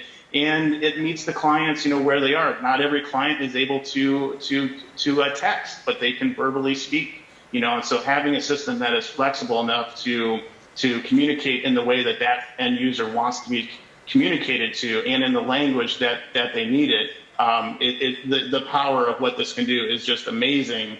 And now my staff are seeing, we can continue to add more clients and build our business without adding more physical people into the system to handle these activities that don't need, really that push button employee that's just doing that repetitive task over and over. And I can allow my employees to really put their brain power into, how do we take our care to the next level? And all of these activities are really about freeing us up to focus on the care and taking that care to the next level. And the more non-value activities that we're doing that don't lead to better outcomes, it's just a waste of time and energy and money. And so at the end of the day, all these activities do free up the employees and our staff to really focus on how to drive the best health outcomes. Wow, that again, I think hearing Dale and you speak for the robot doing the almost it sounds magical, not only from a volume but also the technology stack that's being used in both of your cases. So thank you, Aaron, for sharing that. And I think you touched really a very important point here, right? In healthcare, what's finally boils down to is improved patient care.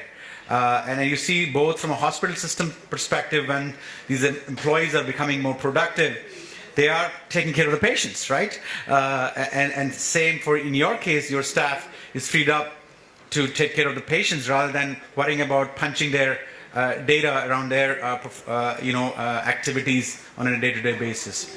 So Amanda, as you're seeing these bots being rolled out for automation, and they are really at the end of the day impacting the patient care, do you see now a huge change now moving forward, and what additional use cases that you're seeing outside of what Dale and Aaron mentioned, because there are so many other things that we can do in terms of the automation. So do you have any examples that you can share on top of what Dale and Aaron suggested that are becoming candidates for automation? Sure. Well, first, I appreciate Aaron addressing putting people to work and reducing risk, which is extremely important space because of the expense that's involved in leveraging technology, adding more people on, and then all of these other factors that we've got. But what I've seen as far as use cases and clients that specifically in that home health, hospice, and hospital at home space is the opportunity for that patient experience to improve. We've talked about that a bit, and that is just honestly, seriously using that for communication purposes to ensure that a nurse will be able to show up in time, and that the patient's going to be ready for the patient to show up. the patients can be ready for the point of care, the nurse or the occupational therapist or physical therapist to show up in that allotted time. So there's communication that's improving using any kind of automation. So I think that's one of the most important pieces. You want your patients to be ready. You don't want to, maybe their caregivers taking them out, and the physical therapist, occupational therapist, or the nurse shows up for that wound care appointment or whatever it might be. So we're seeing the use of automation for communication, close the gap, be the bridge in communication for patients. So that's important. And then the patients appreciate that as well. So there's a patient experience perspective. Now moving into more of that back office transitional space with administrative tasks, moving more towards the automation. So getting the denials approved, reducing denials with insurance and health payer space is extremely important. I think a lot of the roads lead back to the payer space. And it's been something that I've been looking at in the last year. While we have, with the changes in the coding and value-based care from home health, hospice, post-acute, there's going to be that big shift. And for small and medium home health, hospice, and I guess hospital at home organizations, they're really going to struggle. Back to Aaron's point, you can, with automation, you're able to pay your people quicker, but you're also to get paid and reimbursed quicker. So that's important because with all of the large organizations being able to float more dollars to be able to do their work and to be able to provide the care that they need, we've just seen so many of the large players having to come in and save the small to mediums in order just to be able to provide that patient care. The other thing that that this made me start thinking about as well is rural-based care. Rural healthcare I live in a state that we have a lot of space. We have like one major metropolis area where the majority of the people in the state live, but we have so many people that are outliers, right? Live in rural areas. And we also have infrastructure challenges with broadband. So you talk about automation. Well, when you're out seeing patients in rural areas, it is a manual process sometimes because you don't have the broadband, you don't have the access to be able to upload your data. So I'm thinking that one of the great factors about the automation and the data being processed is once you get back into your metropolitan type area, imagine reducing the risk of the errors in manual transcription, actually being able to put your information in and then it automatically uploads and then it keeps moving that process forward. So again, you're talking about reducing risk. We're seeing that opportunity again for the whole experience, holistic experience for the patient to continue to move forward. You're not waiting on a nurse to actually get to their house at the end of the night and forget something that they saw with the patient and be able to manually put it in at the end of the day or transcribe their notes. There's just, those are the kinds of things that I'm starting to really take a look at. What can we do to make that point of care experience better for the caregivers out in the rural areas? That's an important message that we're seeing more people really focusing on. So I'm excited to see what's happening this next year, especially with investments from the federal government. Excellent. So that's where my mind went sure. During the conversation. So denials and process and ensuring that patients get the care at the start of care as quickly as possible is super important. Sure. I think we have another 10 minutes or so. So I'll take one last question and we'll wrap up hopefully in the three of you. So one major theme we've had in this conference, Dale, Aaron and Amanda, has been what we call as automation at scale and using our platform at AutomationEdge, what we call as hyperautomation. We've been using that term very frequently now. I'm sure you've been hearing that. It is not just what we call RPA, which is software bots mimicking human tasks. It is those additional stack of technologies that includes a chatbot, which, like Aaron said, it actually converses, and Dale, in your case as well, it's actually talking to the end user. So also it includes a document extraction solution, what we call as DocEdge. All right. So as you know, the patient's information is scattered, and they should, and also sometimes handed in by doctors and smart charts and whatnot. In your case, Aaron, you're using smart sheets. So ability to extract information, so you need to have a solution for that. Similarly, if you have to really mine the data for more learning, where the bot can learn over a period of time, you need an AI ML based solution, including ability to transcribe requests that are in multiple languages. In your case, Aaron, you're already supporting 4 languages. So if I have to ask you to describe any new automation use case using Hyperautomation, platform like AutomationEdge, Dale, what would be the next in line bot that you would prioritize in your area using AutomationEdge? Because I presume this is just the beginning of the journey and you only reap all the benefits, but I'm sure there's so many initiatives in the pipeline. I'll ask the same for Aaron. I know we've been talking about it, Aaron. You can cite those use cases, but go ahead, Del. Yeah. Yeah, I'll throw out just a couple of quick cases that we have. And again, the back office functions have a lot of times lagged a lot of the direct patient care options, so we're sometimes behind the 8 ball.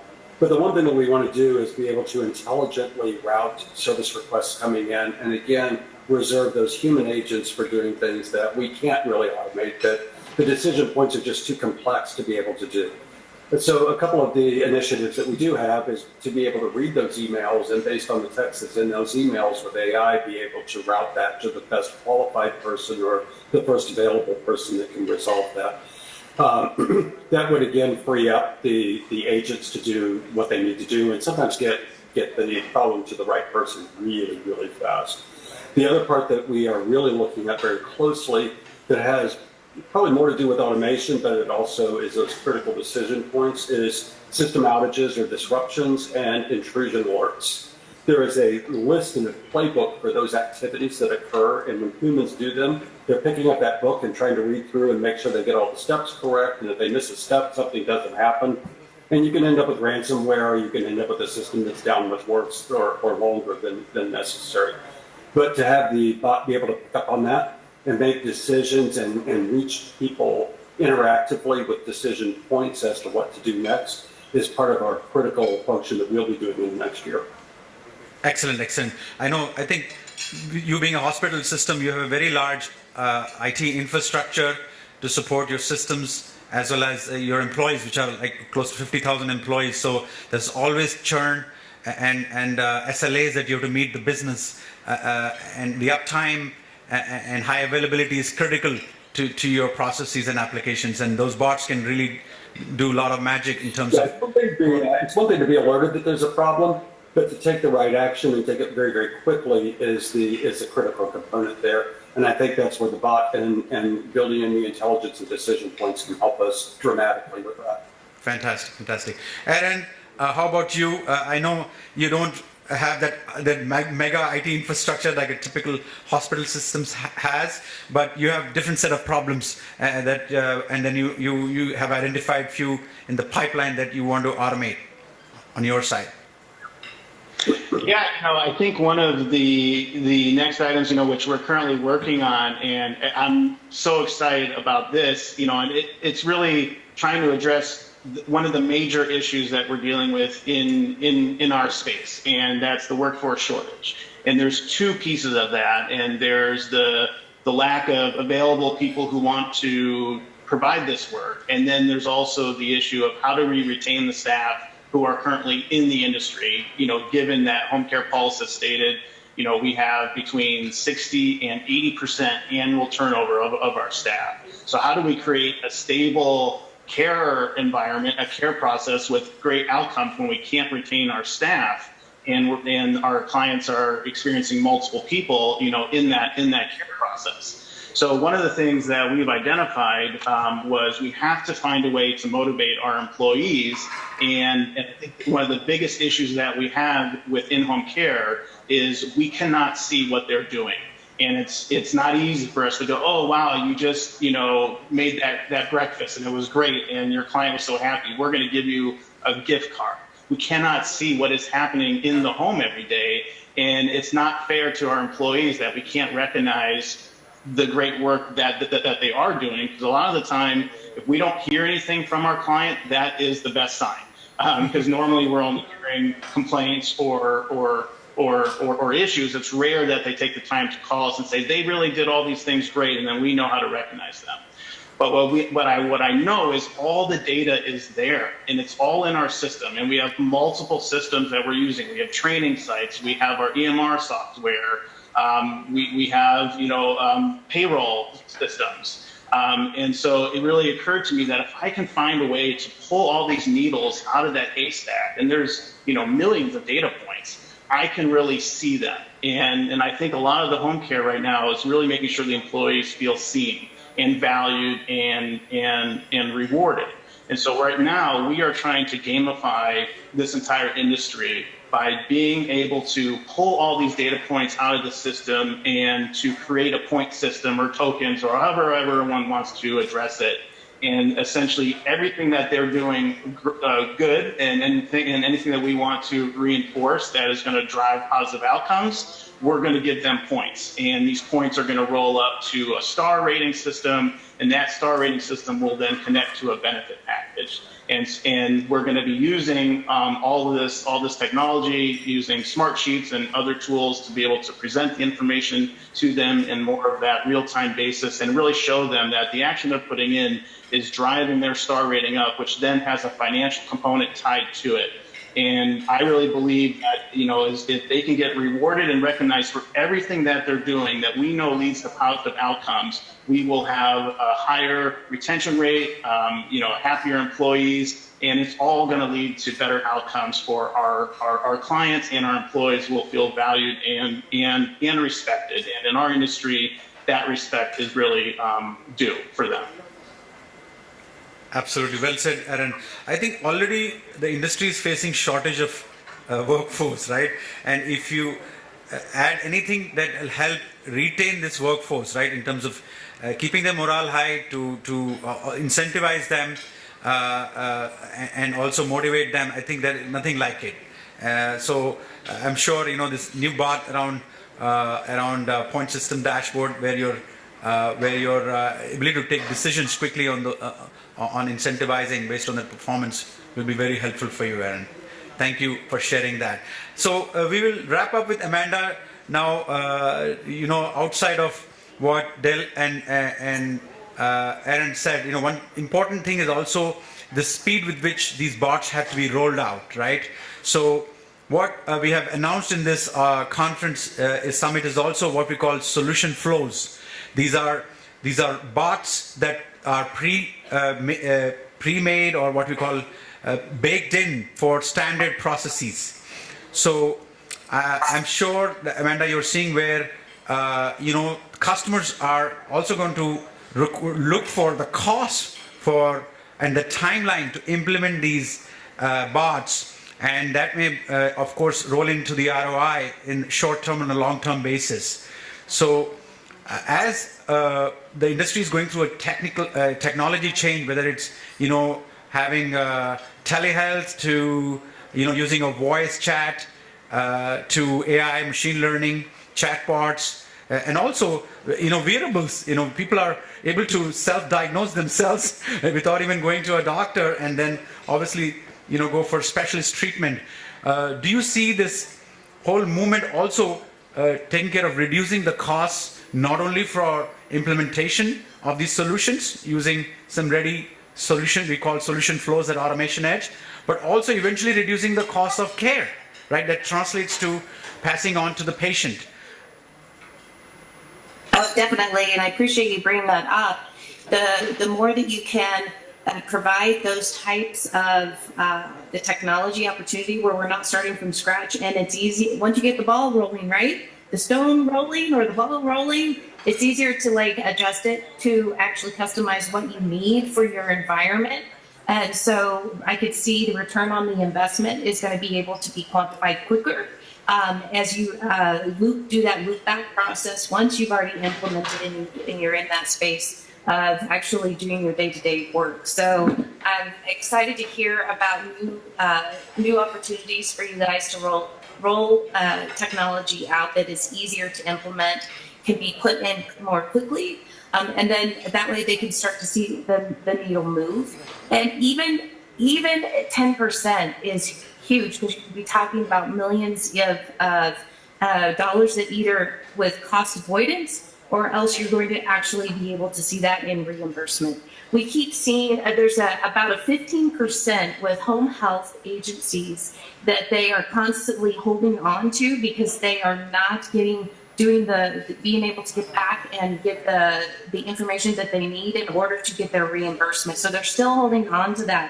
And then it turns into debt, or else it turns into money that they could have gotten and they just have to write it off. Why? That also plays into the financial impact and the cost of doing business. And so anytime we can actually reduce the time or reduce that percentage of money that they're not getting reimbursed for, that's super important. And also, I like the idea of when you're looking at holistically how we're going to be taking care of our patients, pushing data out, making it less expensive for patients to actually then turn around and get that data to the provider, so they can get in front of any kind of activity that's going on with the patient or symptoms that are occurring. So you get to that more predictive space of what's happening with the patient. You're going to start saving more money along the way. So you've got actually not just the acute space and post-acute, that actually is going to start to play into the pre-acute space, which I think is something that we don't talk about as much. And I hope that more conversation happens around that pre-acute space, which is avoiding the patient even having to go in to see the doctor, and taking the data around that patient and really taking a look at what can we do to prevent things from happening. So you really, there's a lot of space to play across the entire board where we can start to see reduction in cost, and cost avoidance, I think, really is also an important part to talk about. So that's my 2 cents. Or take it for what it's worth. See that? Thank you. So I hope, as we are aging gracefully here, we're going to get better care eventually, sitting at home, thanks to Aaron and also Dale, where there's constant improvement in care. So with that, I will wrap up this fantastic CXO panel. We covered so many topics, and at the same time, I want to thank you for being patient, looking at the screen for about almost an hour and talking virtually from across the world here from Mumbai, India, and you guys also in different time zones. Appreciating getting up. I hope the audience who are tuned in virtually enjoyed it, and I'm sure we will have continued conversation around automation, which is going to be a key part of this digital transformation for healthcare. Thank you, Dale, for your time. Aaron, as well as Amanda. Thank you very much once again. Aaron, you can stay back for the next session if you want to take a break or two. I know you're presenting your own session, but Dale and Amanda, thanks once again. Thank you. Thank you. Have a great day. Thank you. Good day. Aaron, you want to take a minute or two break? That's fine. Or we can continue. I'll leave it to you. Yeah, why don't you give me 2 minutes? Thank you. Okay. So we'll start in about 2 minutes, and I'm going to just turn off my video. So the next session, just for the audience, Aaron had briefly talked about devoted guardians. So we're going to just continue that conversation a little bit more in detail, where Aaron will present devoted guardians to the audience and his journey on initiating and running the business for home care in Phoenix, and also some of the benefits of automation that he alluded just now, going a little bit more deep into it. Thank you. We'll restart again in a minute or two. Thank you.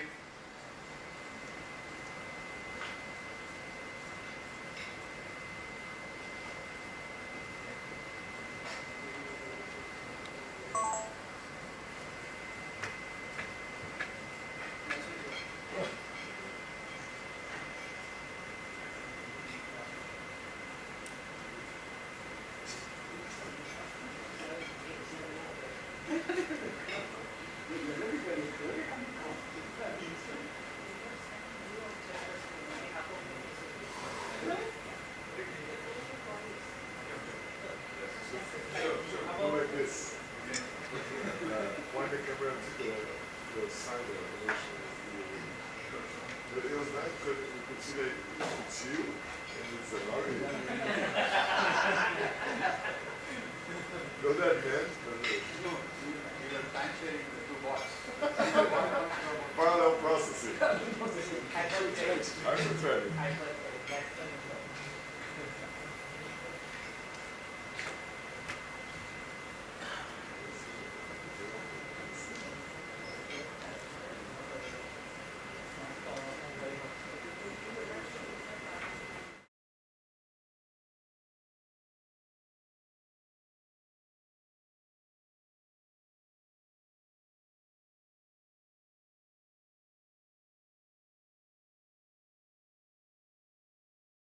Of my video because it's all yours.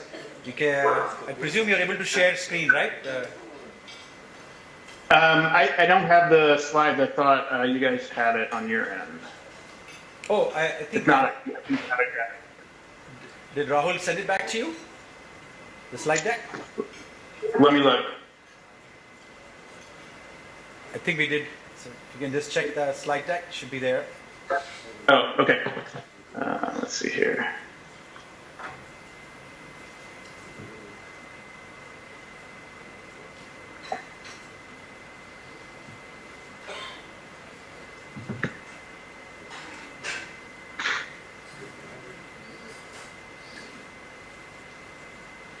Okay, yeah, I got it. Okay.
Sinkin, CEO of Devoted Guardians, and we are at another session from our esteemed customer, Devoted Guardians for AutomationEdge.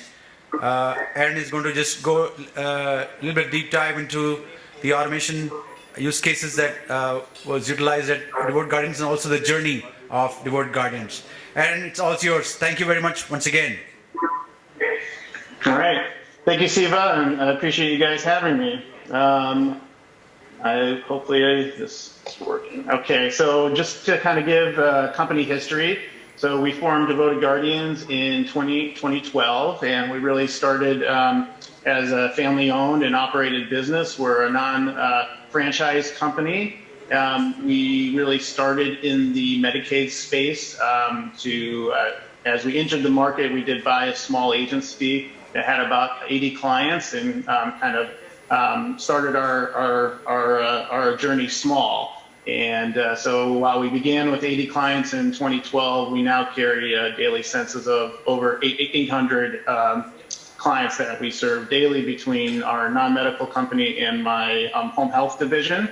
We did add home health in 2019, right before COVID. So that was quite an interesting experience. Starting up a new business right in the middle of COVID, and I think we're still working through the challenges of that, but very, very committed to that home health space and really trying to make Devoted Guardians a one-stop shop for in-home care needs. And we will continue to build and add those other care pillars on, like hospice and the other sectors as we grow.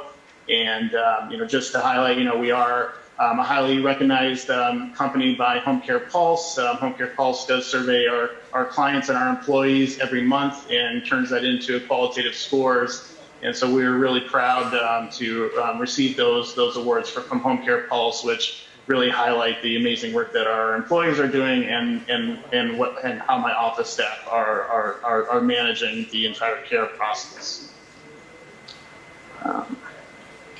So automation, we really started to get into this space in 2022. I was actually not even aware of some of the automation tools out there until a year prior. And that really kind of opened my eyes to what might be possible. And I think, one of the best things about automation is like you really need to think big and really dream about what you could do, and then try to turn that into what a process might actually look like. And from what I found, it's pretty much anything that I can dream of.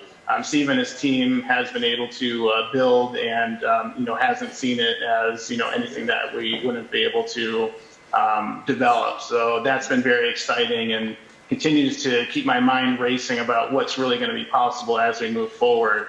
I really see anything that we're doing that is a repetitive manual task that we do over and over again, that has to be automated, to really drive the entire company into just focusing on the outcomes of care. I think in healthcare, overall, that is the most critical part. Why do we do this? We want to be in this space so we can help people. And if we're going to be in healthcare, helping people means helping them live healthier, happier lives. And we really need to be able to have the technology to really allow us to really focus on that. Where currently, I think a lot of agencies are still doing things manually. I think in our industry, this is a new approach. I think people are still coming around to the idea of what this is and kind of getting their heads around that this is even possible. And I really do,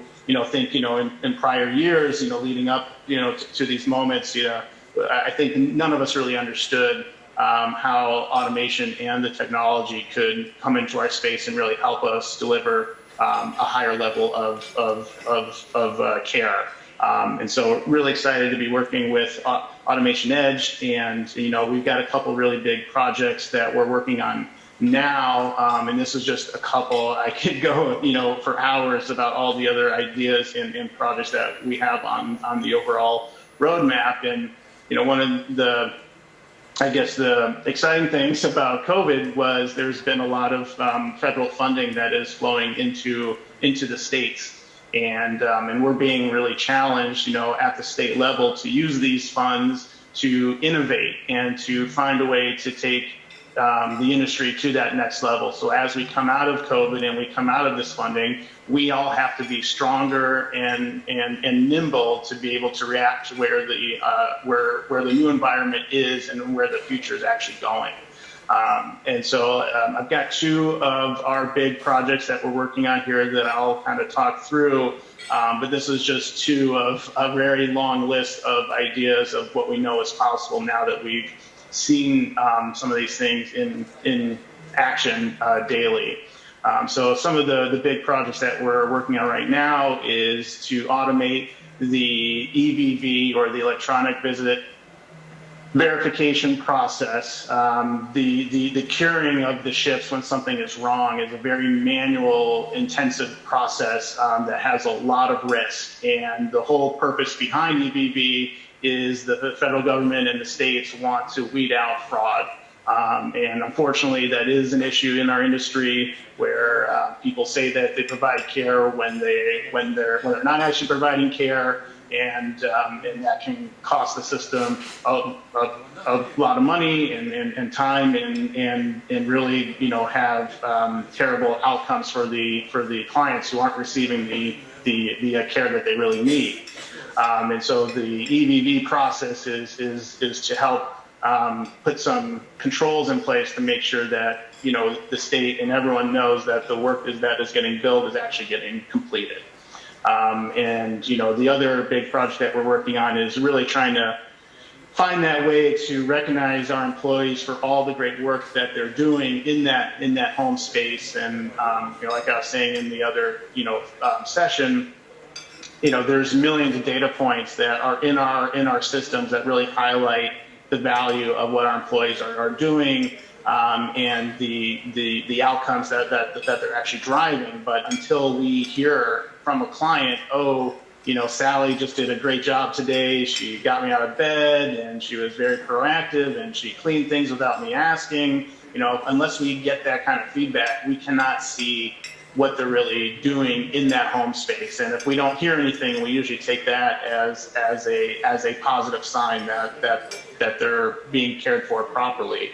But there's a lot of data that's in our system that can really highlight good things, and then also potential risk of care issues or a change with our client that we need to really insert ourselves in sooner to really prevent that hospitalization or them not being able to remain in that home setting.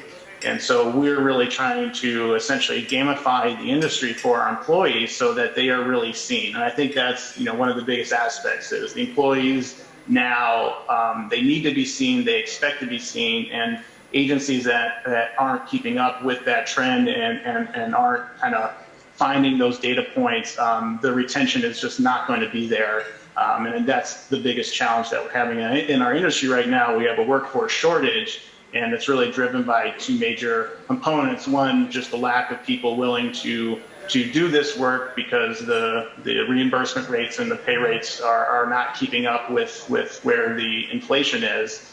But also there's a lot of turnover, and that turnover can really drive poor outcomes for our clients. And so we really need to find a way, all agencies need to find a way to retain our staff. And when we're, as an industry, looking at 70 to 80% annual turnover, that is a huge problem when we think about that entire care process and how to drive that positive outcome with our clients. And so we're really working on a big project to gamify that and really pull all those critical data points out of the system and really drive a point system that really allows our employees to be recognized and rewarded financially for the great work that they are doing, while also showing the employees who have some work to do where they can focus to drive their star rating up. So those are some of the big projects that we're working on right now with AutomationEdge, and I'll get into a little bit more detail on those.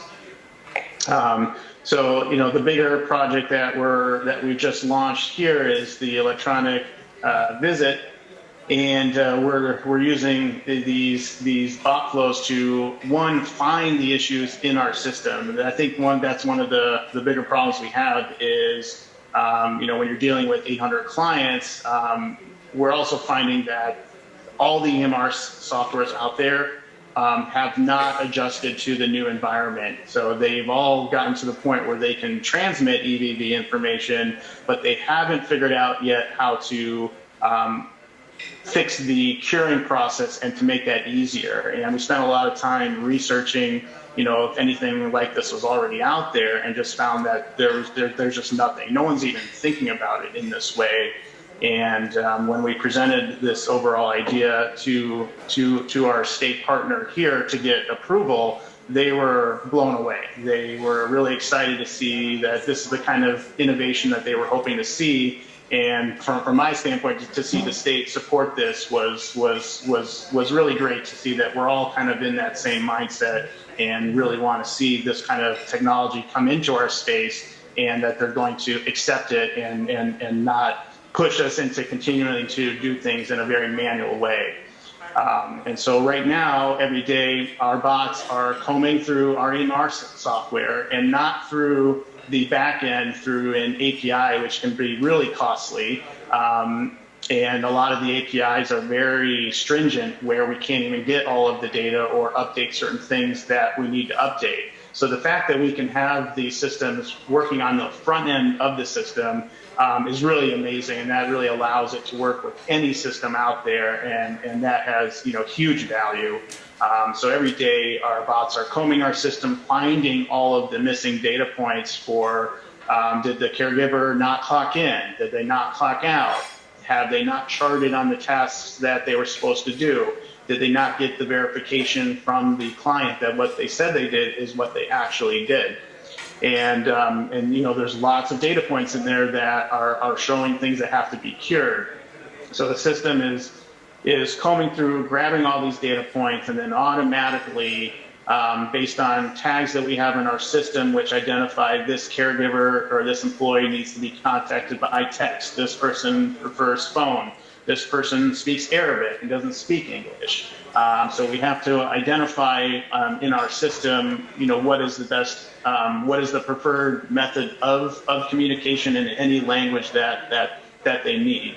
And so the bot is picking up on all these tags and then turning that into the process flow. So it will communicate with text or voice with our employees, collect that information, and will collect it in their native language. And then as they collect that back with the approvals, it will translate it into English and update our system in English. And so once it is approved, once it's obtained the approvals from the employee and also the client to show that what the employee said they did is what they did, then it'll automatically come back into our system, update the information, and then automatically document and notate all of these critical data points in our system. So if we ever get an audit from the state, we will have a clear process flow with all of the critical data points in there, and nothing will be missing because it's being automated. And one of the bigger risks that I always worry about is those days that we all have that kind of lazy moment and we're tired and we don't want to document that, or that's just a lot of work today.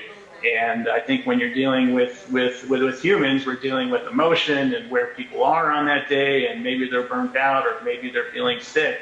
But that is a lot of risk. And for me, I'm all about removing risk from the system and allowing us to really be forward focusing and not worrying about what might be coming behind us. So this process is, like I think I said before, a large warm blanket, just to know that these robots are doing these actions consistently every day throughout the day, and then I know if these things are being completed, that it's being documented correctly in the system, and we don't ever have to worry about an issue later. And so this is, it's automating so much of our manual tasks. I think we got 50 communications within a single day between our employees and our clients without any admin person even touching our system, which is really going to allow us, as we continue to grow and expand, I don't need to keep adding more people to my office to do these manual tasks. I can actually enable the current staff that I have to do more and to be paid more. And so not only is the process working to keeping us safe and making sure that we're going to get paid and making sure that we can pay our employees on time, but it's also going to allow us to pay our office employees more. So, I mean, from everything that we're seeing, this is a win-win-win. And I think it's always great when you can find that type of solution. And so kind of showing here some of the impacts here, it's really had a huge reduction in our manual time calling and texting, something that I had 4 people in my office manually doing this. Now this process is handling all of it and can handle a lot more. So as we grow, I know that the system is going to be able to handle that. And definitely, I think one of the most exciting things is just have that multilingual communication. And, especially now, there's just such a wide range of people that are working in the industry, and there's all kinds of languages that we really need that type of support. And most agencies and providers, I don't have 5 different people in my office that speak these different languages. And even if I did, if that person was sick, what do I do on that day? So having this built into the system is just amazing, and it's really going to allow us to handle so much more of this work as we grow, and also seeing a lot of excitement from my agency partners at here that are looking for the same type of solution. And so this just kind of walks through what the overall value and feedback is. And, from our employees who are receiving the communication, I've had, huge positive response. One, they like that they're not being hounded from someone in our office who's calling and texting them and emailing them all day just to try to get a yes or no response. A lot of the employees now, they don't want to have to talk to anyone. A lot of people don't want to get on the phone and talk to people. So having this ability to communicate through the system, they find it's very easy, and we've had no bad feedback about the process. And I think if anything, it's just making sure that we solve some of the other challenges of people not having a phone or having an iPad to be able to converse when they're in the Medicaid space. But those are all automation challenges that we have to figure out. But for the most part, we're going to have about 90% compliance on this just based on what the users are actually responding to. So that is our EBV tool, and we're really excited to get this fully launched and get it really ingrained into our state process. So the other side here, and I apologize, I hope I'm not running out of time, but we are trying to gamify our industry. And like I was saying before, there's thousands and millions of data points in our EMR software that really highlight good performance and activities that are leading to the positive outcomes with our clients. And as we deal with the retention issues, this becomes so important to make sure that our employees are seen and that they feel seen. And so much of where the employee environment is now is how we make people feel. And it's very easy to have one bad interaction with an employee, or if they feel slighted or they feel like they're not appreciated, they are quick to leave and jump to another job. And I think we saw that over the last couple of years with the great resignation going on and everyone changing jobs and moving around to try to find where that peak happiness is. And so we really have to meet our employees where they are now. And I wouldn't necessarily say that this is a bad thing. I think this is something that has been needed for years, and I think this should be a welcome activity for our industry to really make sure that we can really reward our employees for all the great work that they are doing, especially when you can't physically see what they're doing every day, and you can't necessarily count on our clients to communicate every day with all the great things that they are doing, because our clients are dealing with health issues, and the last thing that they are thinking about is how do I make sure that this employee is recognized. And we don't want them to have to think about that. We want them to focus on themselves and the care that they are receiving.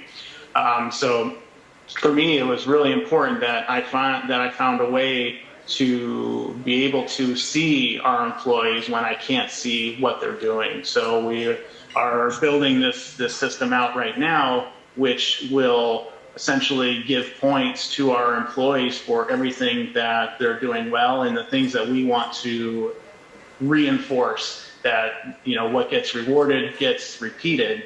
And so if we can give them a point every time they clock in properly, every time they clock out properly, if they chart properly, if they get the signatures and the verification properly, we want to give them points for that.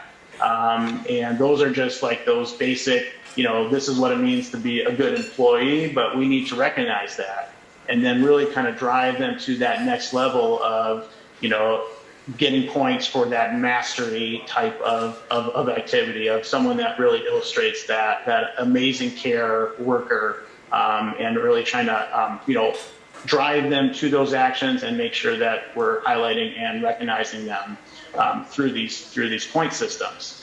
And so, really the RPA is really going to allow us to shine a light on all these data points and be able to automatically roll them up and communicate them out. So having a tool that can see all the data points, summarize them, put them into whatever dashboard we want to see them in, that flexibility of it doesn't have to be, this system or that system, but it can be any system that any company is comfortable working with. We use smart sheets. And so we're leveraging smart sheets and these tools to update and communicate out to our employees. And they're going to have a dashboard of all of the different categories of points that they can earn. And these bots are going to be grabbing all the data points out of the multiple systems that we're working in and summarizing them in smart sheets and sending them out. And hopefully that will continue to drive actions for our employees to see, here's what you're doing well on, here's what you need to work on to get to that next level, and then to really be rewarded as they get to these levels and tie those to some sort of financial benefit or a gift card or something that will make sure that they feel rewarded and recognized. And so I think, that was the slide I had on the gamification. And I'm happy to take any questions or any follow-up questions. Questions? Any questions?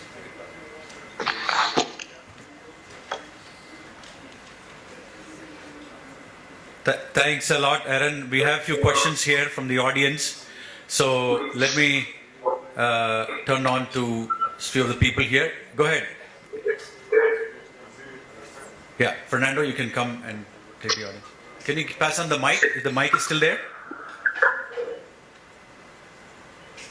Mic? Okay, we'll get the mic.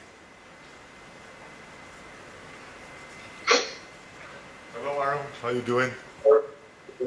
Hello. Hi.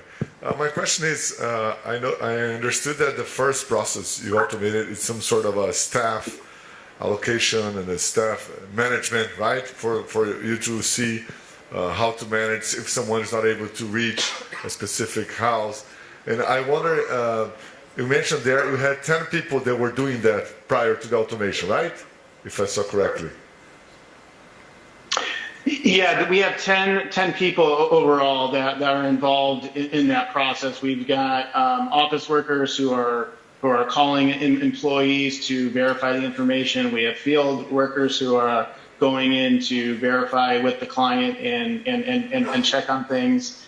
So it's a pretty large team that is having to have some sort of touch point. Not all 10 people are doing the exact same component of it, but it takes all 10 working together to cure these so that we can get paid properly.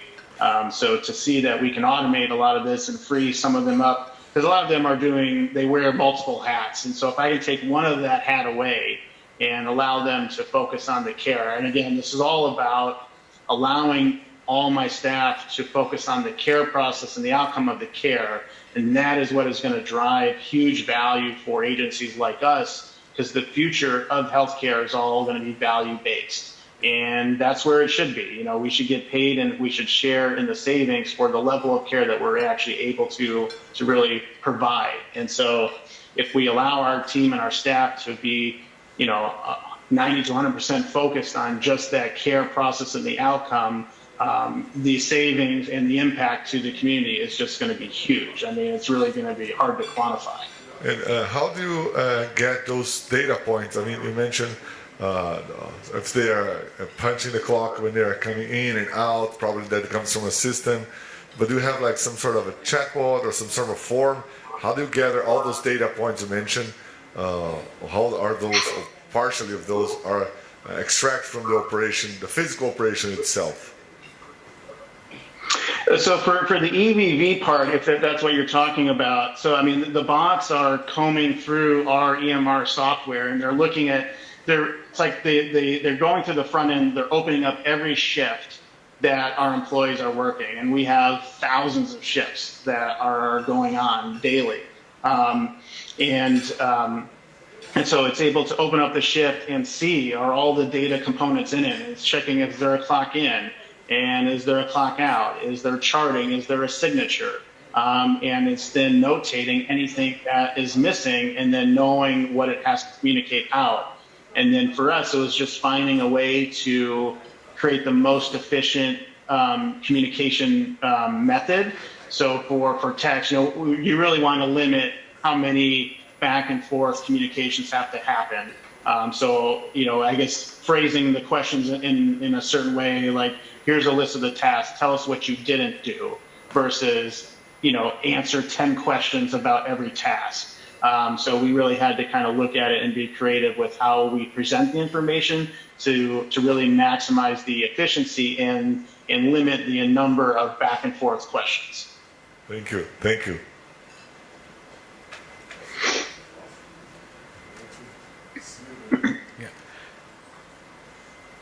I think with that, Aaron, we'll wrap up the session. Thank you so much. I think you sat through pretty much 2 hours. Very early morning from Phoenix. You started at 7 a.m. Is that correct? And it's a working day for you as well. So really appreciate you coming on to the panel session as well as to the individual session. Very insightful. The audience here really enjoyed it. And I'm sure the virtual audience also enjoyed it at the conference. Thank you once again, Aaron. Looking forward to talk to you again. Have a great day. Okay.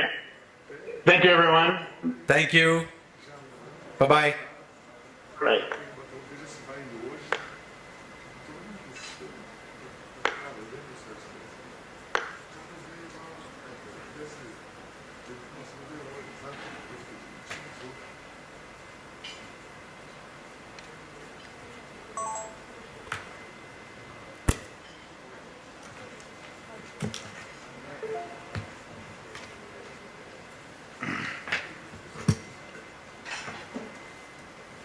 See you.